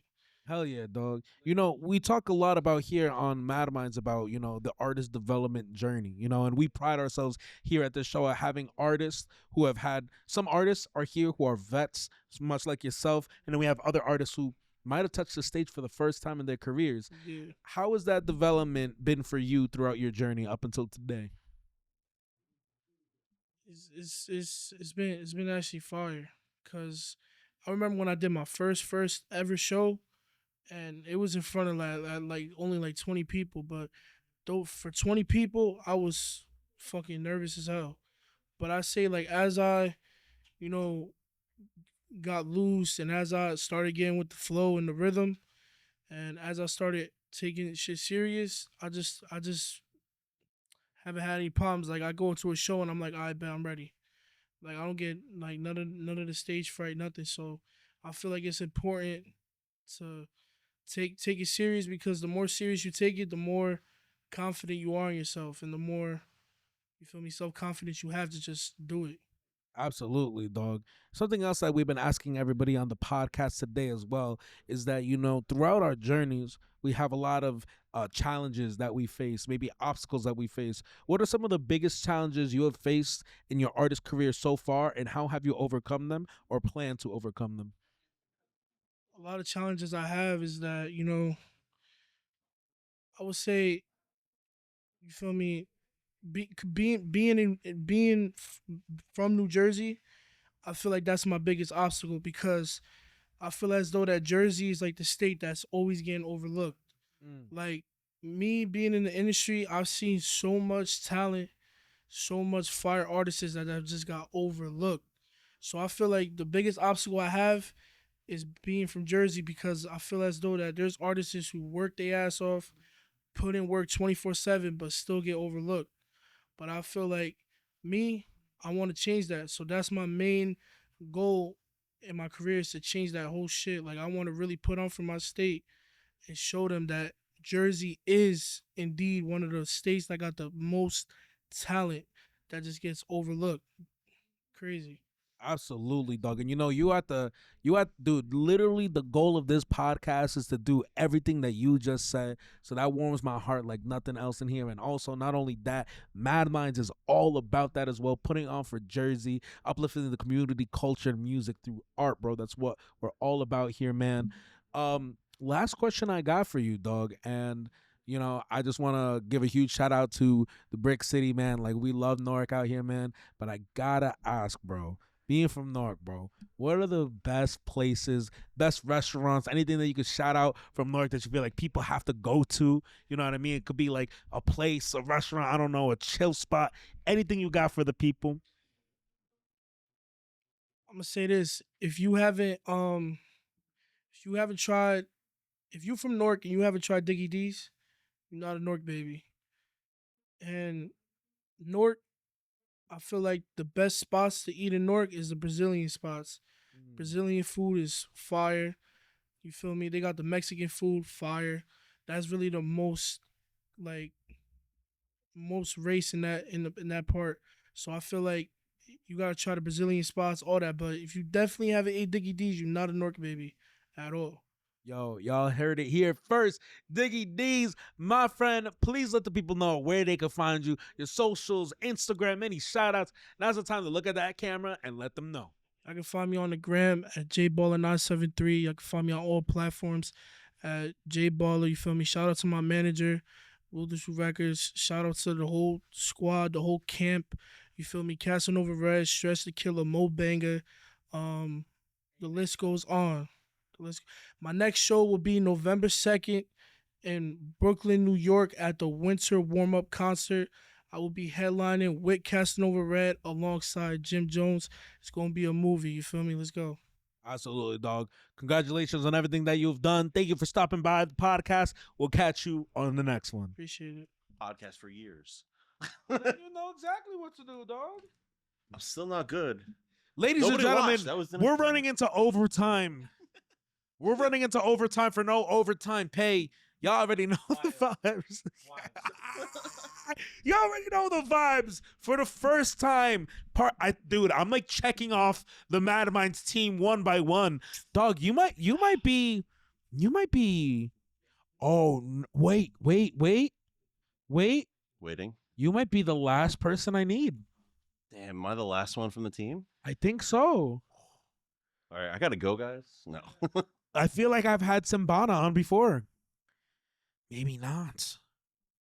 Oh, I can't remember.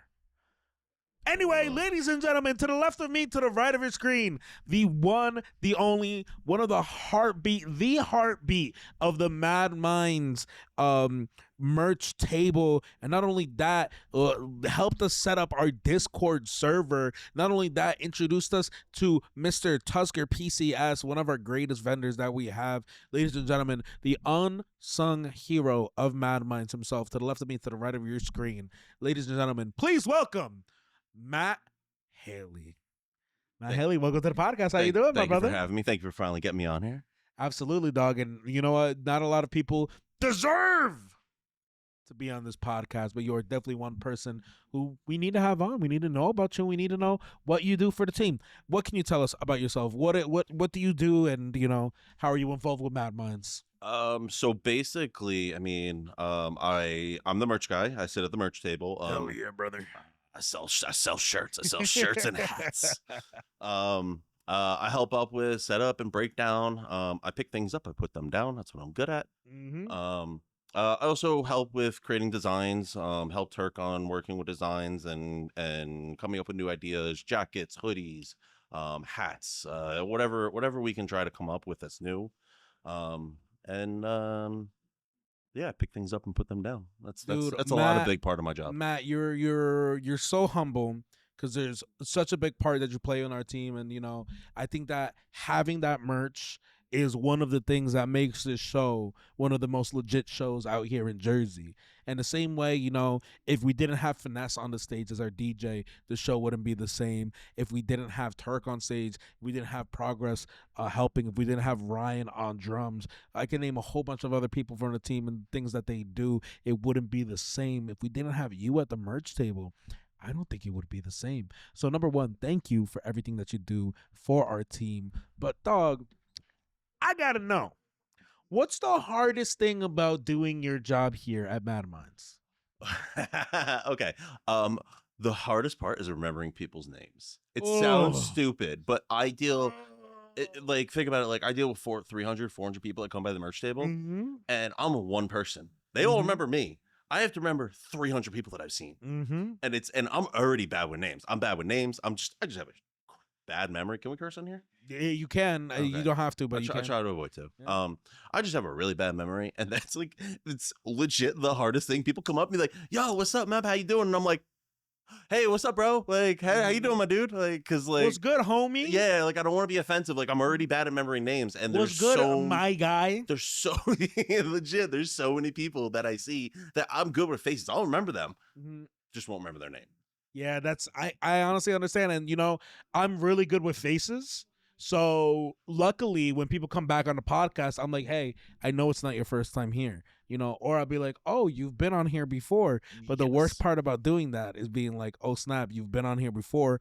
I don't remember you. Yeah. That's the hardest part about it, man. Understandable. And what's funny? Today, I've kind of implemented it a lot. And I think this is probably Rose. This is probably the first time I've kind of done this, is introducing people to the guests I have on to the left of me, and I've given all the people that I really know an intro, but there's some people who I do know, and I'm like a little confused. I'm like, oh, I don't want to say the wrong name.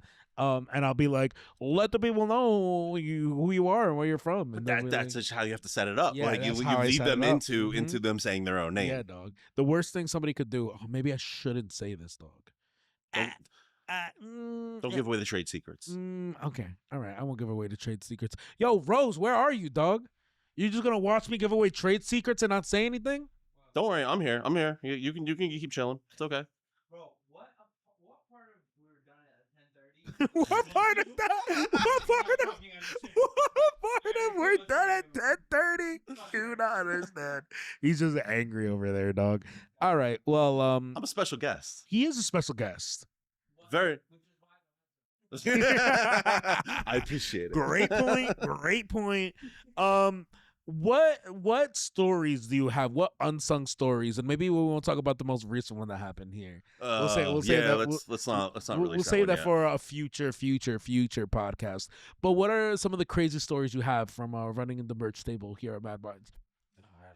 There's not really crazy stories that I have from the merch table. I think the craziest stories I have is just how late we get back at night. Like the show we just did on Friday. I got home at 4:30 in the morning. I beat, and then like show ended at 12. I beat. I mean, we have all our cleanup and everything. We've got to clean up, break down, pack back up in the car, and then there's the outside hangout, which is a lot of networking and whatnot that people do. And then Turk wants to go get food and then wants to complain that we're getting home late. We didn't need to get food. We had sandwiches in the car. But crazy stories, I really don't have any from the merch table. Luckily, it's not a spot that craziness happens. Do you have anything from Madminds in general, not including the most recent one?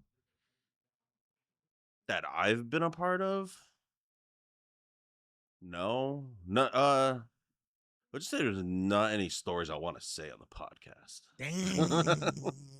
Saving the sauce for the Patreon at some point whenever we said that. Patreon? Patreon? I don't know. We'll set it up. Maybe we'll get the juicy stories on the Patreon. Word up. What is the most gratifying part about doing the merch table here at the Madminds events? I really think the most gratifying part is seeing people kind of mark out for the new designs. Like when we drop a new shirt, like this one's our most recent. People love this, and it's very cool when people come up and appreciate the work that you put into a design and whatnot, and their want of buying it and wanting to need it. It's a very cool feeling. People get them and be like, yo, that's a dope design. Please tell me you have it in my size. It's very gratifying, at least from a merch stand. Word up, dog. How did you get involved with the Madminds? God, it's kind of like everyone else's story. Is just you know somebody to know somebody that knows somebody in Madminds, or you're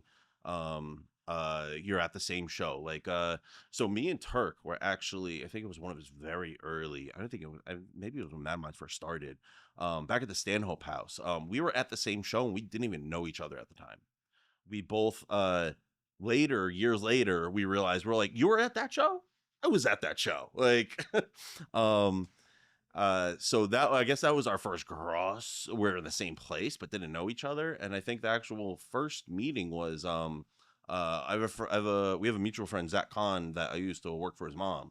So I was really close with him also. And he kind of started bringing me around to Madminds events, and that's how I got intertwined in it. And the more I just came around, I love the vibe. I love what Madminds is about. And I like t-shirts. I like merch. I like that type of stuff. And the merch table just seemed like a cool place to hang out. So I started hanging out, and then I just started volunteering. I'm like, someone needed to like go walk away, do something. You're like, yo, do you need me to watch merch table? I'll do that. And that's just kind of how like I slowly got intertwined into Madminds. What a beautiful story, dog. And we love Matt Haley, and we appreciate everything that you do, dog. Thank I mean, you. I don't think it gets said enough. You're not the last person I need on my bingo card for Madminds. Who's gonna get you bingo? Albert. Oh, that's a good one, That's though. a good one. Yeah, because he's all mysterious and quiet all the time. Yeah, and I think he'd be hard to get. I can lure him in here one night. Yeah, I don't know if tonight's the night for that, creepy. but I think one of He's the already nights- gone. He leaves early a lot. That's a problem. I know. Oh, we gotta abduct him or something, bro. Yeah, that's what I said. I can lure him in here. We'll just lock the door. That'd be Once we so get in here, lock cool. the door. Sorry, Albert. That'd be so sick. Have a seat. Have a seat. Have a seat, Mr. Albert. Albert, by the way, is our doorman, another one of our unsung heroes of the Madminds events. But Legends. We all. So what you're saying earlier is like, we all have roles. We all have roles, no matter how big or small they are, and they're all so important. Every one of us, I feel like, is an integral part of the team. No matter what your role is, we all have roles, and we all take them very seriously, and really try to make sure that they're done to the best of our capabilities, and try to optimize like how we operate. Like when Albert first started, I don't want to give away too much of his story, but like when he first started, like he was so short and stuff, and now there's nothing that Albert doesn't have when that's up at that front desk. Like he is that operating at such a high level. It's so good to see, and that's what I'm trying to do with the merch table. I'm trying to do the same thing. hell yeah, dog. Well, Mr. Matt Haley, we appreciate you. We love you. Thank you for coming on to the Ayoo Chill podcast for a little bit, just talking to us and dropping us. He said, oh, I don't know if I'm gonna. Bro, Listen, he murdered it. Listen, I'm camera shy. You put me in front of a camera, I get nervous. Murdered it. Mr. Matt, let the people know where they can find you and support you and show you love. You can find me Instagram. Instagram is mainly where I'm at. It's Haley Nation, HALEYNATION. You can find me on the Madminds page. Sometimes you'll find pictures on me there. Like I said, I'm kind of camera shy. I don't get in camera much, but shout out Sambana. Sambana's been taking a lot of pictures of me recently, and I appreciate it. Gives me content to post. Killing it. Besides that, I'm not really. I'm on Facebook, but only old heads are on Facebook. I'm old, by the way. Shout out Facebook and shout out the Unks. Ladies and gentlemen, this was Matt Haley, and we'll catch you on the next one. Thank you so much for coming on, dog. Thank you, brother. Thank you for having me. Appreciate it. Yo, Miguel, bro, you better cook this podcast right now. I mean, Rose. I'm not on this side of the camera for a reason. Nah, we're gonna run it up, bro. If you need any cues, you just call Ayo. Ladies and gentlemen, welcome back to the Ayoo Chill podcast. We're here with the one, the only Rose. Make some noise. What's going on, yo? What's going on? Pleasure to be here. Pleasure to be a part of Madminds. How you feeling today, bro? Honestly, I could, hey, do me a favor. Let me get a little bit of that magic juice in that blue cup. Give him some of that magic juice in the blue cup. We're going to loosen him up. Yeah. Hey, I like that. Nah, it's a lot of magic juice. Yeah, chill. Not that kind of magic juice, son. Give it to him. Bring it in. Yeah. Be careful. He mixed it. I gotta lock into this fucking. That's my dog. Social setting. First of all, bro, I see your Sasuke and Itachi tattoo there. It's one of the most pivotal scenes in Naruto. What made you pick? That was one of my favorite scenes. I shed a tear there. What made you pick that tattoo? It's a great question, actually. Thank you for asking. The meaning behind the tattoo is more so the understanding that sacrifice in family is a necessity, regardless of personal feelings. Every individual member of our family will sacrifice for us, and they already have. Whether they've made something as pivotal or as this decision more so teaching moment, even in my last moments, or more so like one that he'll never see. All the things that Itachi did for him, for the village, for his safety as the only living member that Sasuke will never know or didn't know until later in his life. So I got to see more so to remember like patience with my community, my family, especially because after I moved out the state for a while, it was a little difficult coming back. I don't know if you've ever like moved away from your family for a lot of years, but then coming back, sometimes you hang around them and you're like, who the fuck are these people again? You know what I mean? You're like, relatable. You feel the stranger in the room. You know what I mean? These people are like, welcome to have you back in. Yeah. That was something that was definitely kind of important for me to feel like I needed to visually remind myself of. All my tattoos, even all my anime tattoos, are all from scenes that I find give you a pivotal. Thank you, Hennessy. Pivotal feel that. Moment to reflect on, even in yourself or like something that's happened to you or feelings, things like that. That's why I have my Gon tattoo as well. No, hell yeah, bro. And in regards to that, I mean, that's why that scene touched me so much, bro. Naruto, I feel like people underestimate the value of just storytelling and how much it could teach you and do a paradigm shift for you. I have an older brother and my family, just like like we all make so many they made so many sacrifices for me, bro. And it's like a lot of times you don't even notice it till when it's gone. So no, I love that, bro. I want to ask you a little bit about your experience here as a core member of the Madminds and the Ayoo Chill podcast here, man. You've been here through thick and thin. We've been through a lot of shows together now, and you've been here like behind the scenes. Nobody really knows. I mean, you've been on a couple of the podcasts, but you're really pivotal to the Ayoo Chill podcast portion of the show. Just in your experience as kind of the facilitator and just meeting all the artists, seeing what we're doing for the community, what is your take as a third-person perspective, just working it on what Madminds and Ayoo Chill are doing in New Jersey? I think one of the biggest things you can really do for people in any space, in any facet, if you do anything, is create a safe space for somebody. You know what I mean? We all are a bit ruffians, you know what I mean? In one way or another. And a lot of artists are always, struggling with things in the past or things currently. And for them to be able to find a space that they can just put it out there, regardless of how it may sound, regardless of how it may be written, but being able to perform it authentically how they feel it is, something that's really hard. And I used to perform, Beto knows, I used to perform at Rutgers. Who the fuck is Beto? Ayo. All I know is Bento. I used to perform at Rutgers, New Brunswick, consistently for almost like 2.5 years. Every Wednesday, I performed for about like 30 minutes. And I used to do poems as well as short stories. So, I would do short stories based on I'd pick a topic and let somebody pick a topic and then give a story from my life, about 10-15 minutes about that topic. That's or so anything cool. like that. And I did it for a while, again, to find the safe space. I was working through my therapy at the time. I was working through self-growth at the time, trying to figure out who I wanted to be, how I wanted to dress, how I wanted to sound, how I wanted to be perceived, all those things I was trying to figure out what fucking cologne and shoes and pants I wanted to wear as a fucking person, outside of high school in my house, and I was kind of using that as a space to go to because it was the only place I knew that was safe for me, comfortable for me, and had a place for me. And I know we've been talking to people all day, and I talk to people at every Madminds show that travel to God come bless here them. to be a party, to take that walk, that take trains, that take buses, that carpool, that fucking zip line in to really be a part of this show and show other people that they have something to say, they have something to prove, they have something to give to Jersey, more than just being born here, just being from here, which is nice. I definitely been a part of a fair amount of live shows.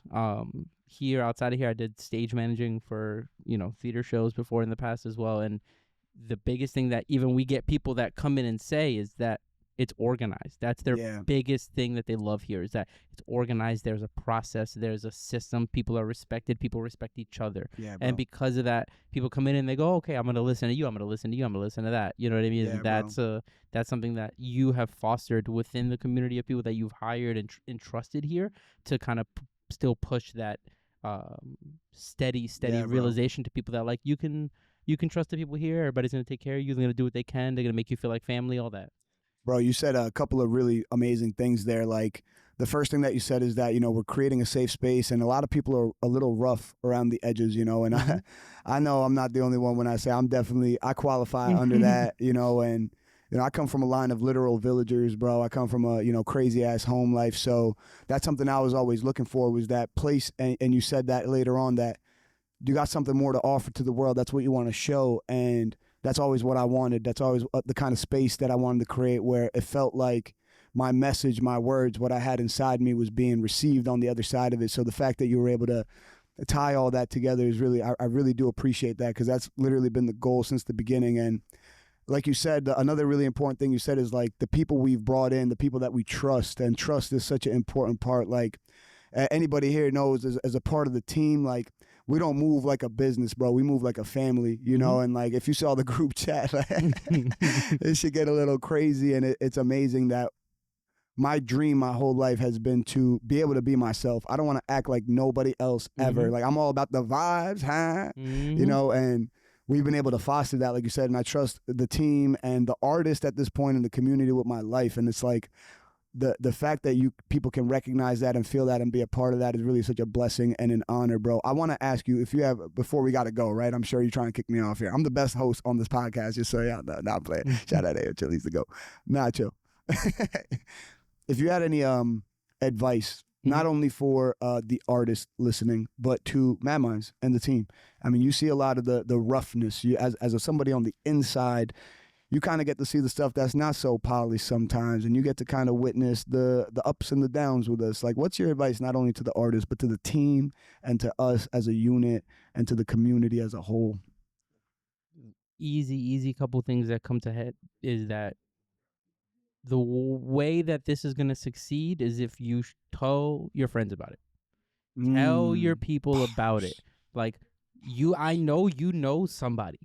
Tell them about this, because a lot of people often, especially after COVID, don't know where the fuck to go to find a comfortable space. He's cooking. After COVID, a lot of people were like, I'm staying in my house. Me the same. I was like, I'm not going out. Fuck, I gotta go outside for it. I bought all the shit I need to fucking be home. But tell your friends about it. Tell somebody about it. Bring somebody with you. I have so many people tonight that, you know, we're very fortunate that were first times that brought people with them, or living in town in Whippany that are like, oh shit, I heard about it. I'm gonna just come through. That right there is really what's gonna kind of push this forward, because we have to break through communities and barriers because of who we are. You know what I mean? We have to kind of break through and let people know, like, it's a cool space. I know, again, we might be a little loud, we might be a little, you know, all over the place, but like, it's a little mad. A little mad. You know, it might. It's gonna be a safe space. You're gonna be fine. You're gonna get a nice drink, get a nice place to sit and chill out. You know what I mean? There's gonna be a place for you there. I would say in terms of Madmind team, biggest thing, dude, that I've been me and Beto, Ayoo Chill, been talking about for a minute, it's like Bento. That I have been really, really pushing is that it is my opinion that every single member of the Madminds team should be wearing Madminds merch. Factual. Every single time. Are you talking shit right now because I'm not wearing Madminds merch? No, I just does the wristband count? No, I'm talking about, and I've talked about him. Talked to this in about a minute. Why don't Ayoo Chill ever wear the Madminds? Like, I'm talking like every member, from Albert to the door to Rick to Progress on stage. Every single person should have Madminds merch on, and every single person should be trying to make that shit look fly. Hell yeah. Everybody should be like, yo, I'm with the shoes, with the hat. Like, they should be putting fits together, because that's what people want to buy. I don't just want to buy the shirt. I want to buy the fit. Facts, but the shirt goes with the fit. I can buy those shoes somewhere else, but I need that motherfucking shirt to go with it. Now you're we cooking. Want that, like, I want people to really, like, look at their merch and be like, I need that because I like the way it looks over here. Hell yeah. And they might not want to buy it because they're like, I don't know what I'm going to wear it with. We have 10 people, roughly 15. like 15 people that could wear merch, wear a shirt, wear a sweater, wear old merch, wear new merch, and make it look fresh. But just make it look fresh, and so that people will know what it looks like. They go, oh shit, oh that they got that shirt over there. Oh no, that's one of the old shirts. Fuck. What they got over there right now. It breeds a certain, excitement for what's next, because I know merch sales are going to be really, really big. Definitely in the winter time, as people kind of stay inside and things like that.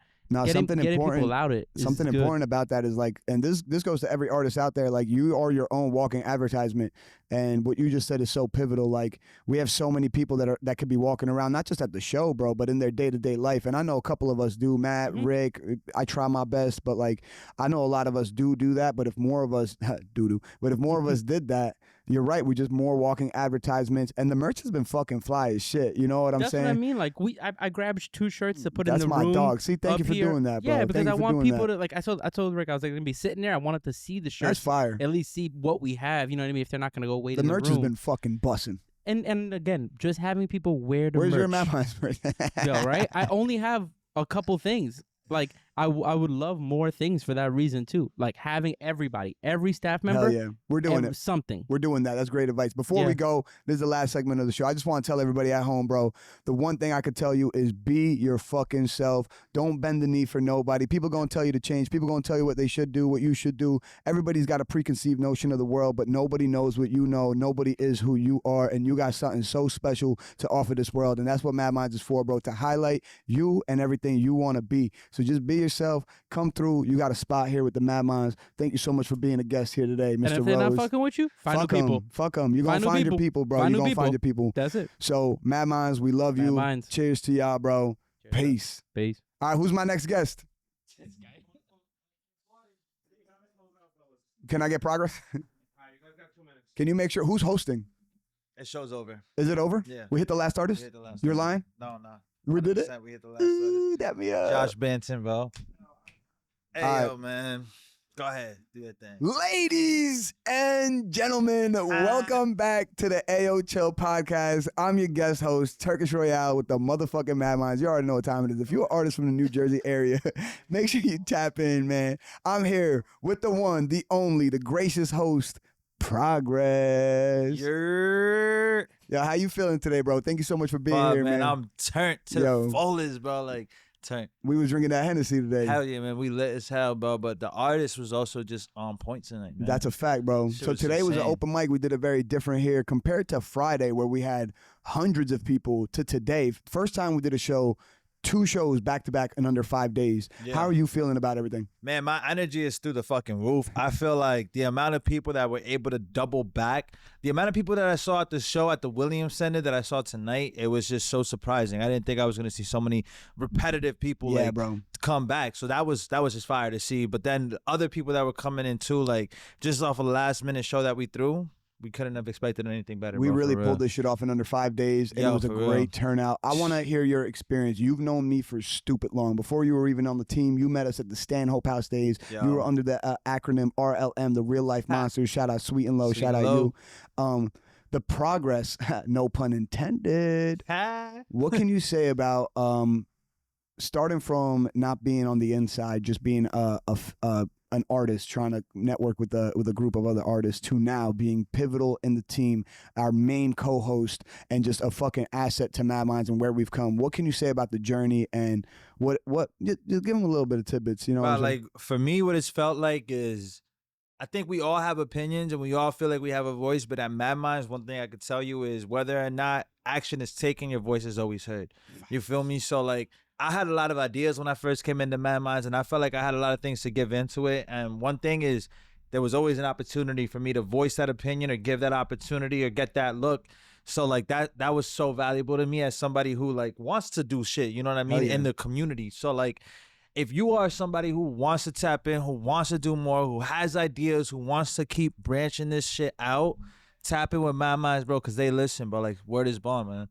Hell yeah, bro. No, that's really valid. And I will say, as the organizer, I think we can actually do better at that too, because I feel like it's really hard to implement so many great ideas, and there's so many people so willing to contribute. And right now, I want to have a little one-on-one with you. Pretend like the cameras aren't here. All right. I got like a dozen, 2 dozen, 3 dozen people that have all volunteered. They want to be here. They want to contribute. But to be honest, bro, the team is stacked. We're lit. Hey, yo, and I look. don't know, because you know me, bro. I'm busy. I got a lot in my mind. I'm trying to just stick the road. I'm trying to know what I know is right, and I'm trying to do it. But how would you recommend that we as So a look, team? this is the way I look at it too, man. I got a fantasy football league right now. My fantasy football league is stacked. Yeah, what You a feel me? fucking transition. Nah, but look, word is born. I still got a really strong bench because there's gonna be games where my players can't play, and even beyond that, bro, there's gonna be away games. There's gonna be places like where we are gonna want to take Madminds, that we need to start building this next wave. Because, bro, me and you, we're already at that point, man. We're getting older. You're going to have a family soon, man. Like, God willing. Yeah, I already believe in it, man. Thank I you, believe in brother. God as well and yourself, bro. I but believe in you. I feel like there's a lot of things happening, and we are going to wrap this shit up, man. But we got to start really teaching the next generation, implementing something that could spread out. So I would say bring everybody in, start getting people, like we should have a separate group chat for people to communicate where we're educating them on what the next step is. Let me touch base on what you just said, because I'm going to take your advice right here, right now. We're going to open up the Discord. We're going to open up the community channel, and we're going to allow people who have ideas from the outside to come in. And another idea is Karma and Jacqueline Grace had told us to do a community forum, Yeah. a town square, where That's we fire. open up the floor for discussion. That's fire. You I think love that's a that. good idea? Yeah, I think that the more people can voice themselves, or even if it's like a negative, positive thing, it's just that people are gonna be talking, man. They and wanna we be heard, want and them to you be. never know what's a yeah, good we idea want or them a to bad feel idea until exactly, you man. hear it. And on top of that, there are some people who have a lot of value that we haven't even noticed yet because we 100%. haven't given them a chance to say something. So And I want to say something about you real quick to the people watching, man. Progress right here. He is the #1 advocate, the #1 networker. My boy gives everybody the benefit of the doubt. He gets more excited about your ideas than you. He's calling me up fucking way too many times talking about this person offering this, and they got a great thing here, and we should support it. We should join forces. And I want to do better at taking your advice in a lot of those places.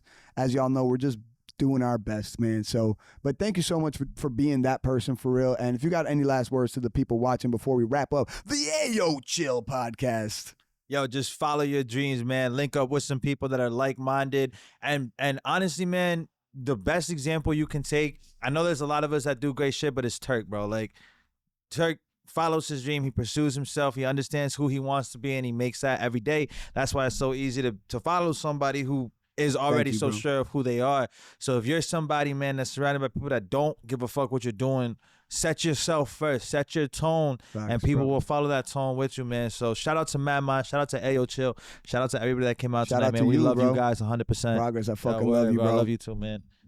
That shit was a far down. If you're an artist from the New Jersey area, we're making history in New Jersey. All right, Ayoo Chill, you want to be my last guest? Nah, come here, bro. Ayoo Chill, don't leave me hanging while I'm here. I'm about to take another shot of Henny. Come on, come on. Am I doing a good job or no? I don't know. I wasn't listening. I'm just looking at the time. Ladies and gentlemen, that is it here for tonight. I want to Wait. thank everybody so much for coming on to the podcast. Brother, I told Miguel 10:30. Miguel's drinking Henny right now, Jay. You don't even know what time it is. Huh? Shout out Legit That Easy. is true. The more All right, Henny we you got get- 5 minutes. No, we got 2 minutes. All right, fine. 2 minutes. That's it. 3. All right, run it. 2 minutes. All right, hit me. Oh, you want me to hit you? Let me interview you for once. Go ahead. brother. Ladies and gentlemen, and everything in between. We're here with the host himself, the legendary Ayoo Chill podcast. This man, he's all about putting on for Jersey and building the culture and community and the music in New Jersey. And every single day, he fucking bleeds it, he sweats it, he cries about it, he's soft. And I love this man to death. I busted. I thought you were gay. No, this man is my fucking brother, man. I'm so honored to be here with this guy. This man has made such a pivotal change and such a momentous change in Madminds. And I just want to hear from you, man. I don't think anybody asked you enough questions. First of all, man, what made you want to take on that initiative of uplifting the culture in New Jersey? I think it's the same way of being. It's actually a good question, dog. It's a great question. Okay, that's a good question. That's actually a good question, bro. I think. Yeah. No, I'm not bullshitting, bro. I care, bro. Listen, if you actually ask good questions, it'll make Rose actually like less upset. So he's like, yo, that was a really good question. That's a genuine question.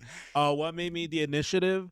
I think that in general, I just love to represent where I'm from. I think that a lot of that comes from a Peruvian culture, because in the Peruvian culture, we don't have a lot to be. It's not that we don't have a lot to be proud of, but we're just a very proud people. So when we do have something, like, we show love to it, and that's not always the case with everything Peruvian. But I feel like that kind of bled into, like, I'm also, like, believe it or not, as much as I like to joke around about it, and regardless of all the politics and stuff, I'm also still very proud to be American as well.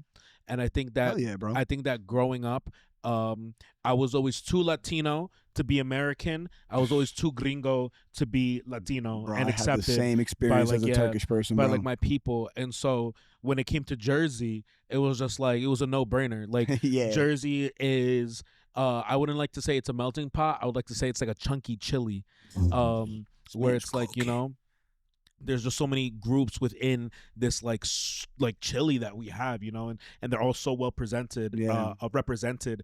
And I think that when it came to Jersey, it was just like a no-brainer too, because I just genuinely love the state. And the more and more I got to travel all around the state, the more and more I got to meet the people and stuff, I just became more and more in love and infatuated with it, to the point it was when I got so lucky to travel some parts of the world, I literally would come back, and my favorite thing was to come back and see the Newark airport. Hell yeah. And just land there. This is And home. Yeah, it's home. So nothing else feels like it. Nothing else will. I might live in other parts of the world, if, like, you know, it ever calls for it, but Jersey will always be home, and this is where I want to be buried. Nah, that's so beautiful, bro. And I couldn't relate with you more, especially when you were talking about how you're too American to be Hispanic, but too Hispanic to be an American. Like, same thing for me as a Turkish person. You go back to Turkey, they call you the American. You come to your school in New Jersey, and they're calling you the Turkish person. And, like, what you said is so true about the chili. I felt like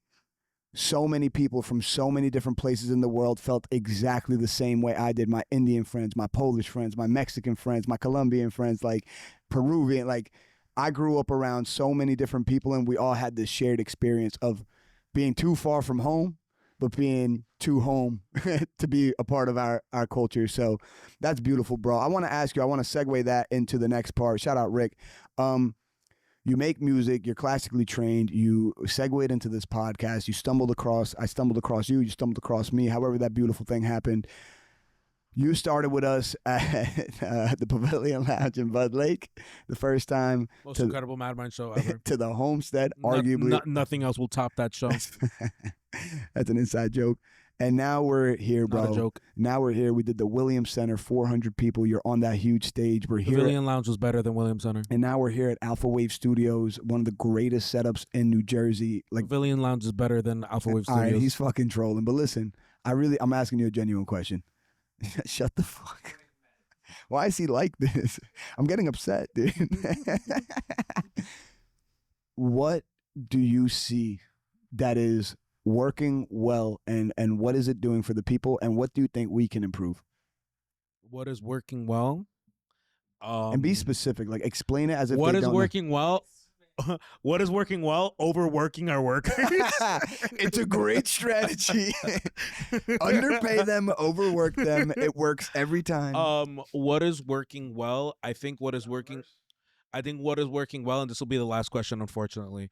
But what is working well is the team being molded together better and working more as like, you know, cogs in a machine and getting us all to actually like mend together. Wait, you're saying that's working well?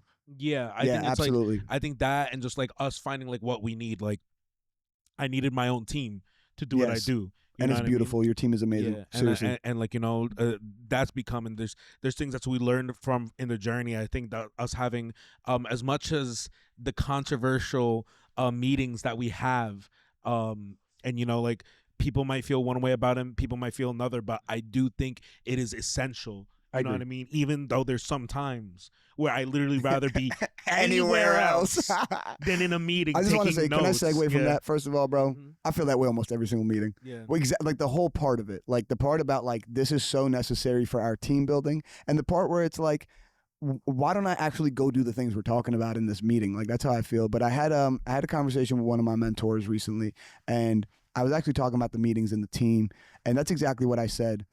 If I can I shamelessly just gloat a little bit, flex a little bit? We got the best fucking team, bro. Like our synergy, the fact that we're doing all these shows back to back, 2 shows in 5 days for 400 people to about 100 people today, 5 days, no fucking notice. Everybody's here every single time. We operate like nobody could fucking operate. And like you said, the growing pains as we keep going, as we keep building. I don't think there's anybody out there that's touching Madminds. And I'm so sorry to say that because I love a lot of you guys. I love so many of these shows. We support all the shows. We want nothing but to open the doors. Shout out Underground Developmental. Shout out Underground Developmental. Shout out Billion Bars Club. Shout out With Love Fest. Shout out fucking Martian Takeover. Shout out everybody, bro. Like, there's so many more shows that I could list, and it's like, we love y'all. Shout out Industry Swim, and it's like, I think they know and we know that we are really holding up Jersey right now. Like, my brother told me the other day, if we stopped, so many people would lose such an important part of their lives. And that should really hit me in a different way where I'm like, we're not doing this shit for the money. We're not doing this shit for any reason besides the fact that we really love it, you know? And it's like, the fact that people are recognizing that. I used to say this is a thankless job. People used to be like, I'm throwing my own show. And I used to say, do it, bro. But just know, like, you're going to feel unappreciated at the end of it because there's so much work and you're putting on for so many people. And people can get entitled and they can get all kinds of ego, and it's artists and we love them. But now, after all this time, 10 years of grinding, like 2 years of just real team and leadership and being a fucking staple in New Jersey, I don't feel that anymore. Like, I feel like this has been one of the most thankful jobs.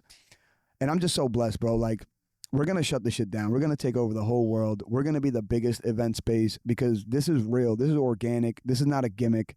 People would rather hate from a distance sometimes. They think that we're out here scheming. They never been to Madminds, bro, because we're not those guys. We stand for everything that's not anti-industry, because we're going to be the bridge to the industry, and we want to help people blow up and get into it. But anything that's like anti, you know what I mean? Community, dog. Yeah, we're so I think community, bro. I think that's above everything else. And if there's anything, Hell if you're yeah. watching this right now, and there's anything that you're like, I want to know the secret of Madminds. Like, I want to know what it is that they do that is so different from everybody else, bro. It's straight up our community. And if you're not focusing on your community, if you're not showing genuine love to the community, you want to talk about something we do right. Talk about how we put on artists of all levels on that stage. Of all genres. Talk about when we fuck up, because we do. Absolutely. We do. Not me, though. We do. We own up to it. Rick fucks up a lot. We own up to it, and we try to fix it. You can't name any artist that has been to Madminds, at least that since I've been here, and been like, they leave upset, and we haven't tried to like mend it and like talk about it and be like, yo, here's another show, here's another spot, here's a free ticket, dog. Everywhere that I know, and especially in this space, is really like an FU to the artist and like, yo, let's make money.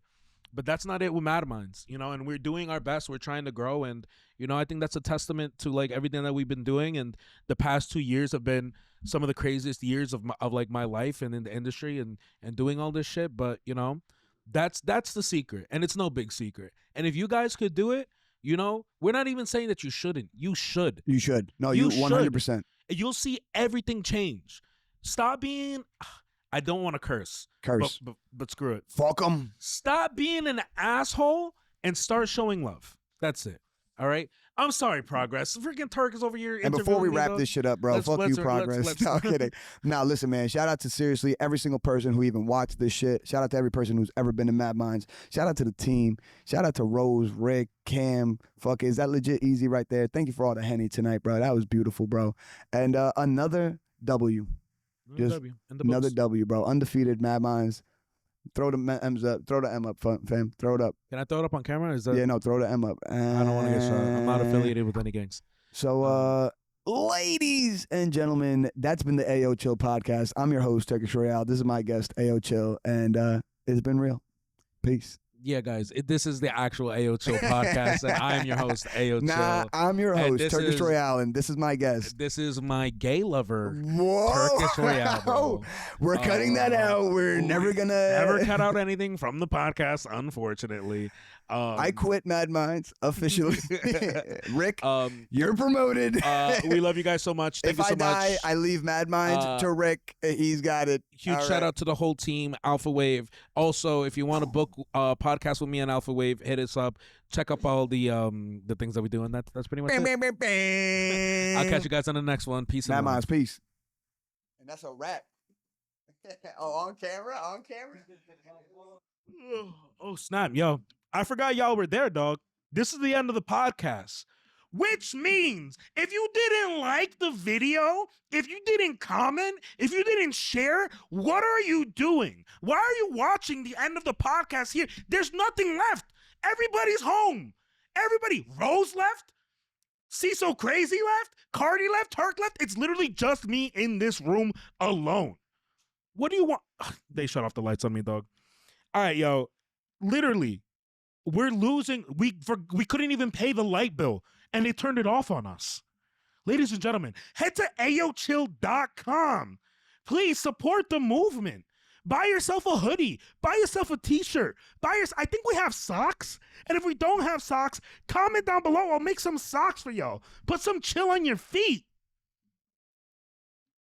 I don't know what else to say. Ladies and gentlemen, ayoochill.com. Help support the movement. If you can't do that, follow us on Instagram, YouTube, Ayoo Chill Studios, Ayoo Chill Podcast, ayoochill.com, Instagram, YouTube, wherever you find your podcast. And yeah, this is the end of the video. I love you all. Thank you so much for supporting, and I'll catch y'all on the next one. Peace.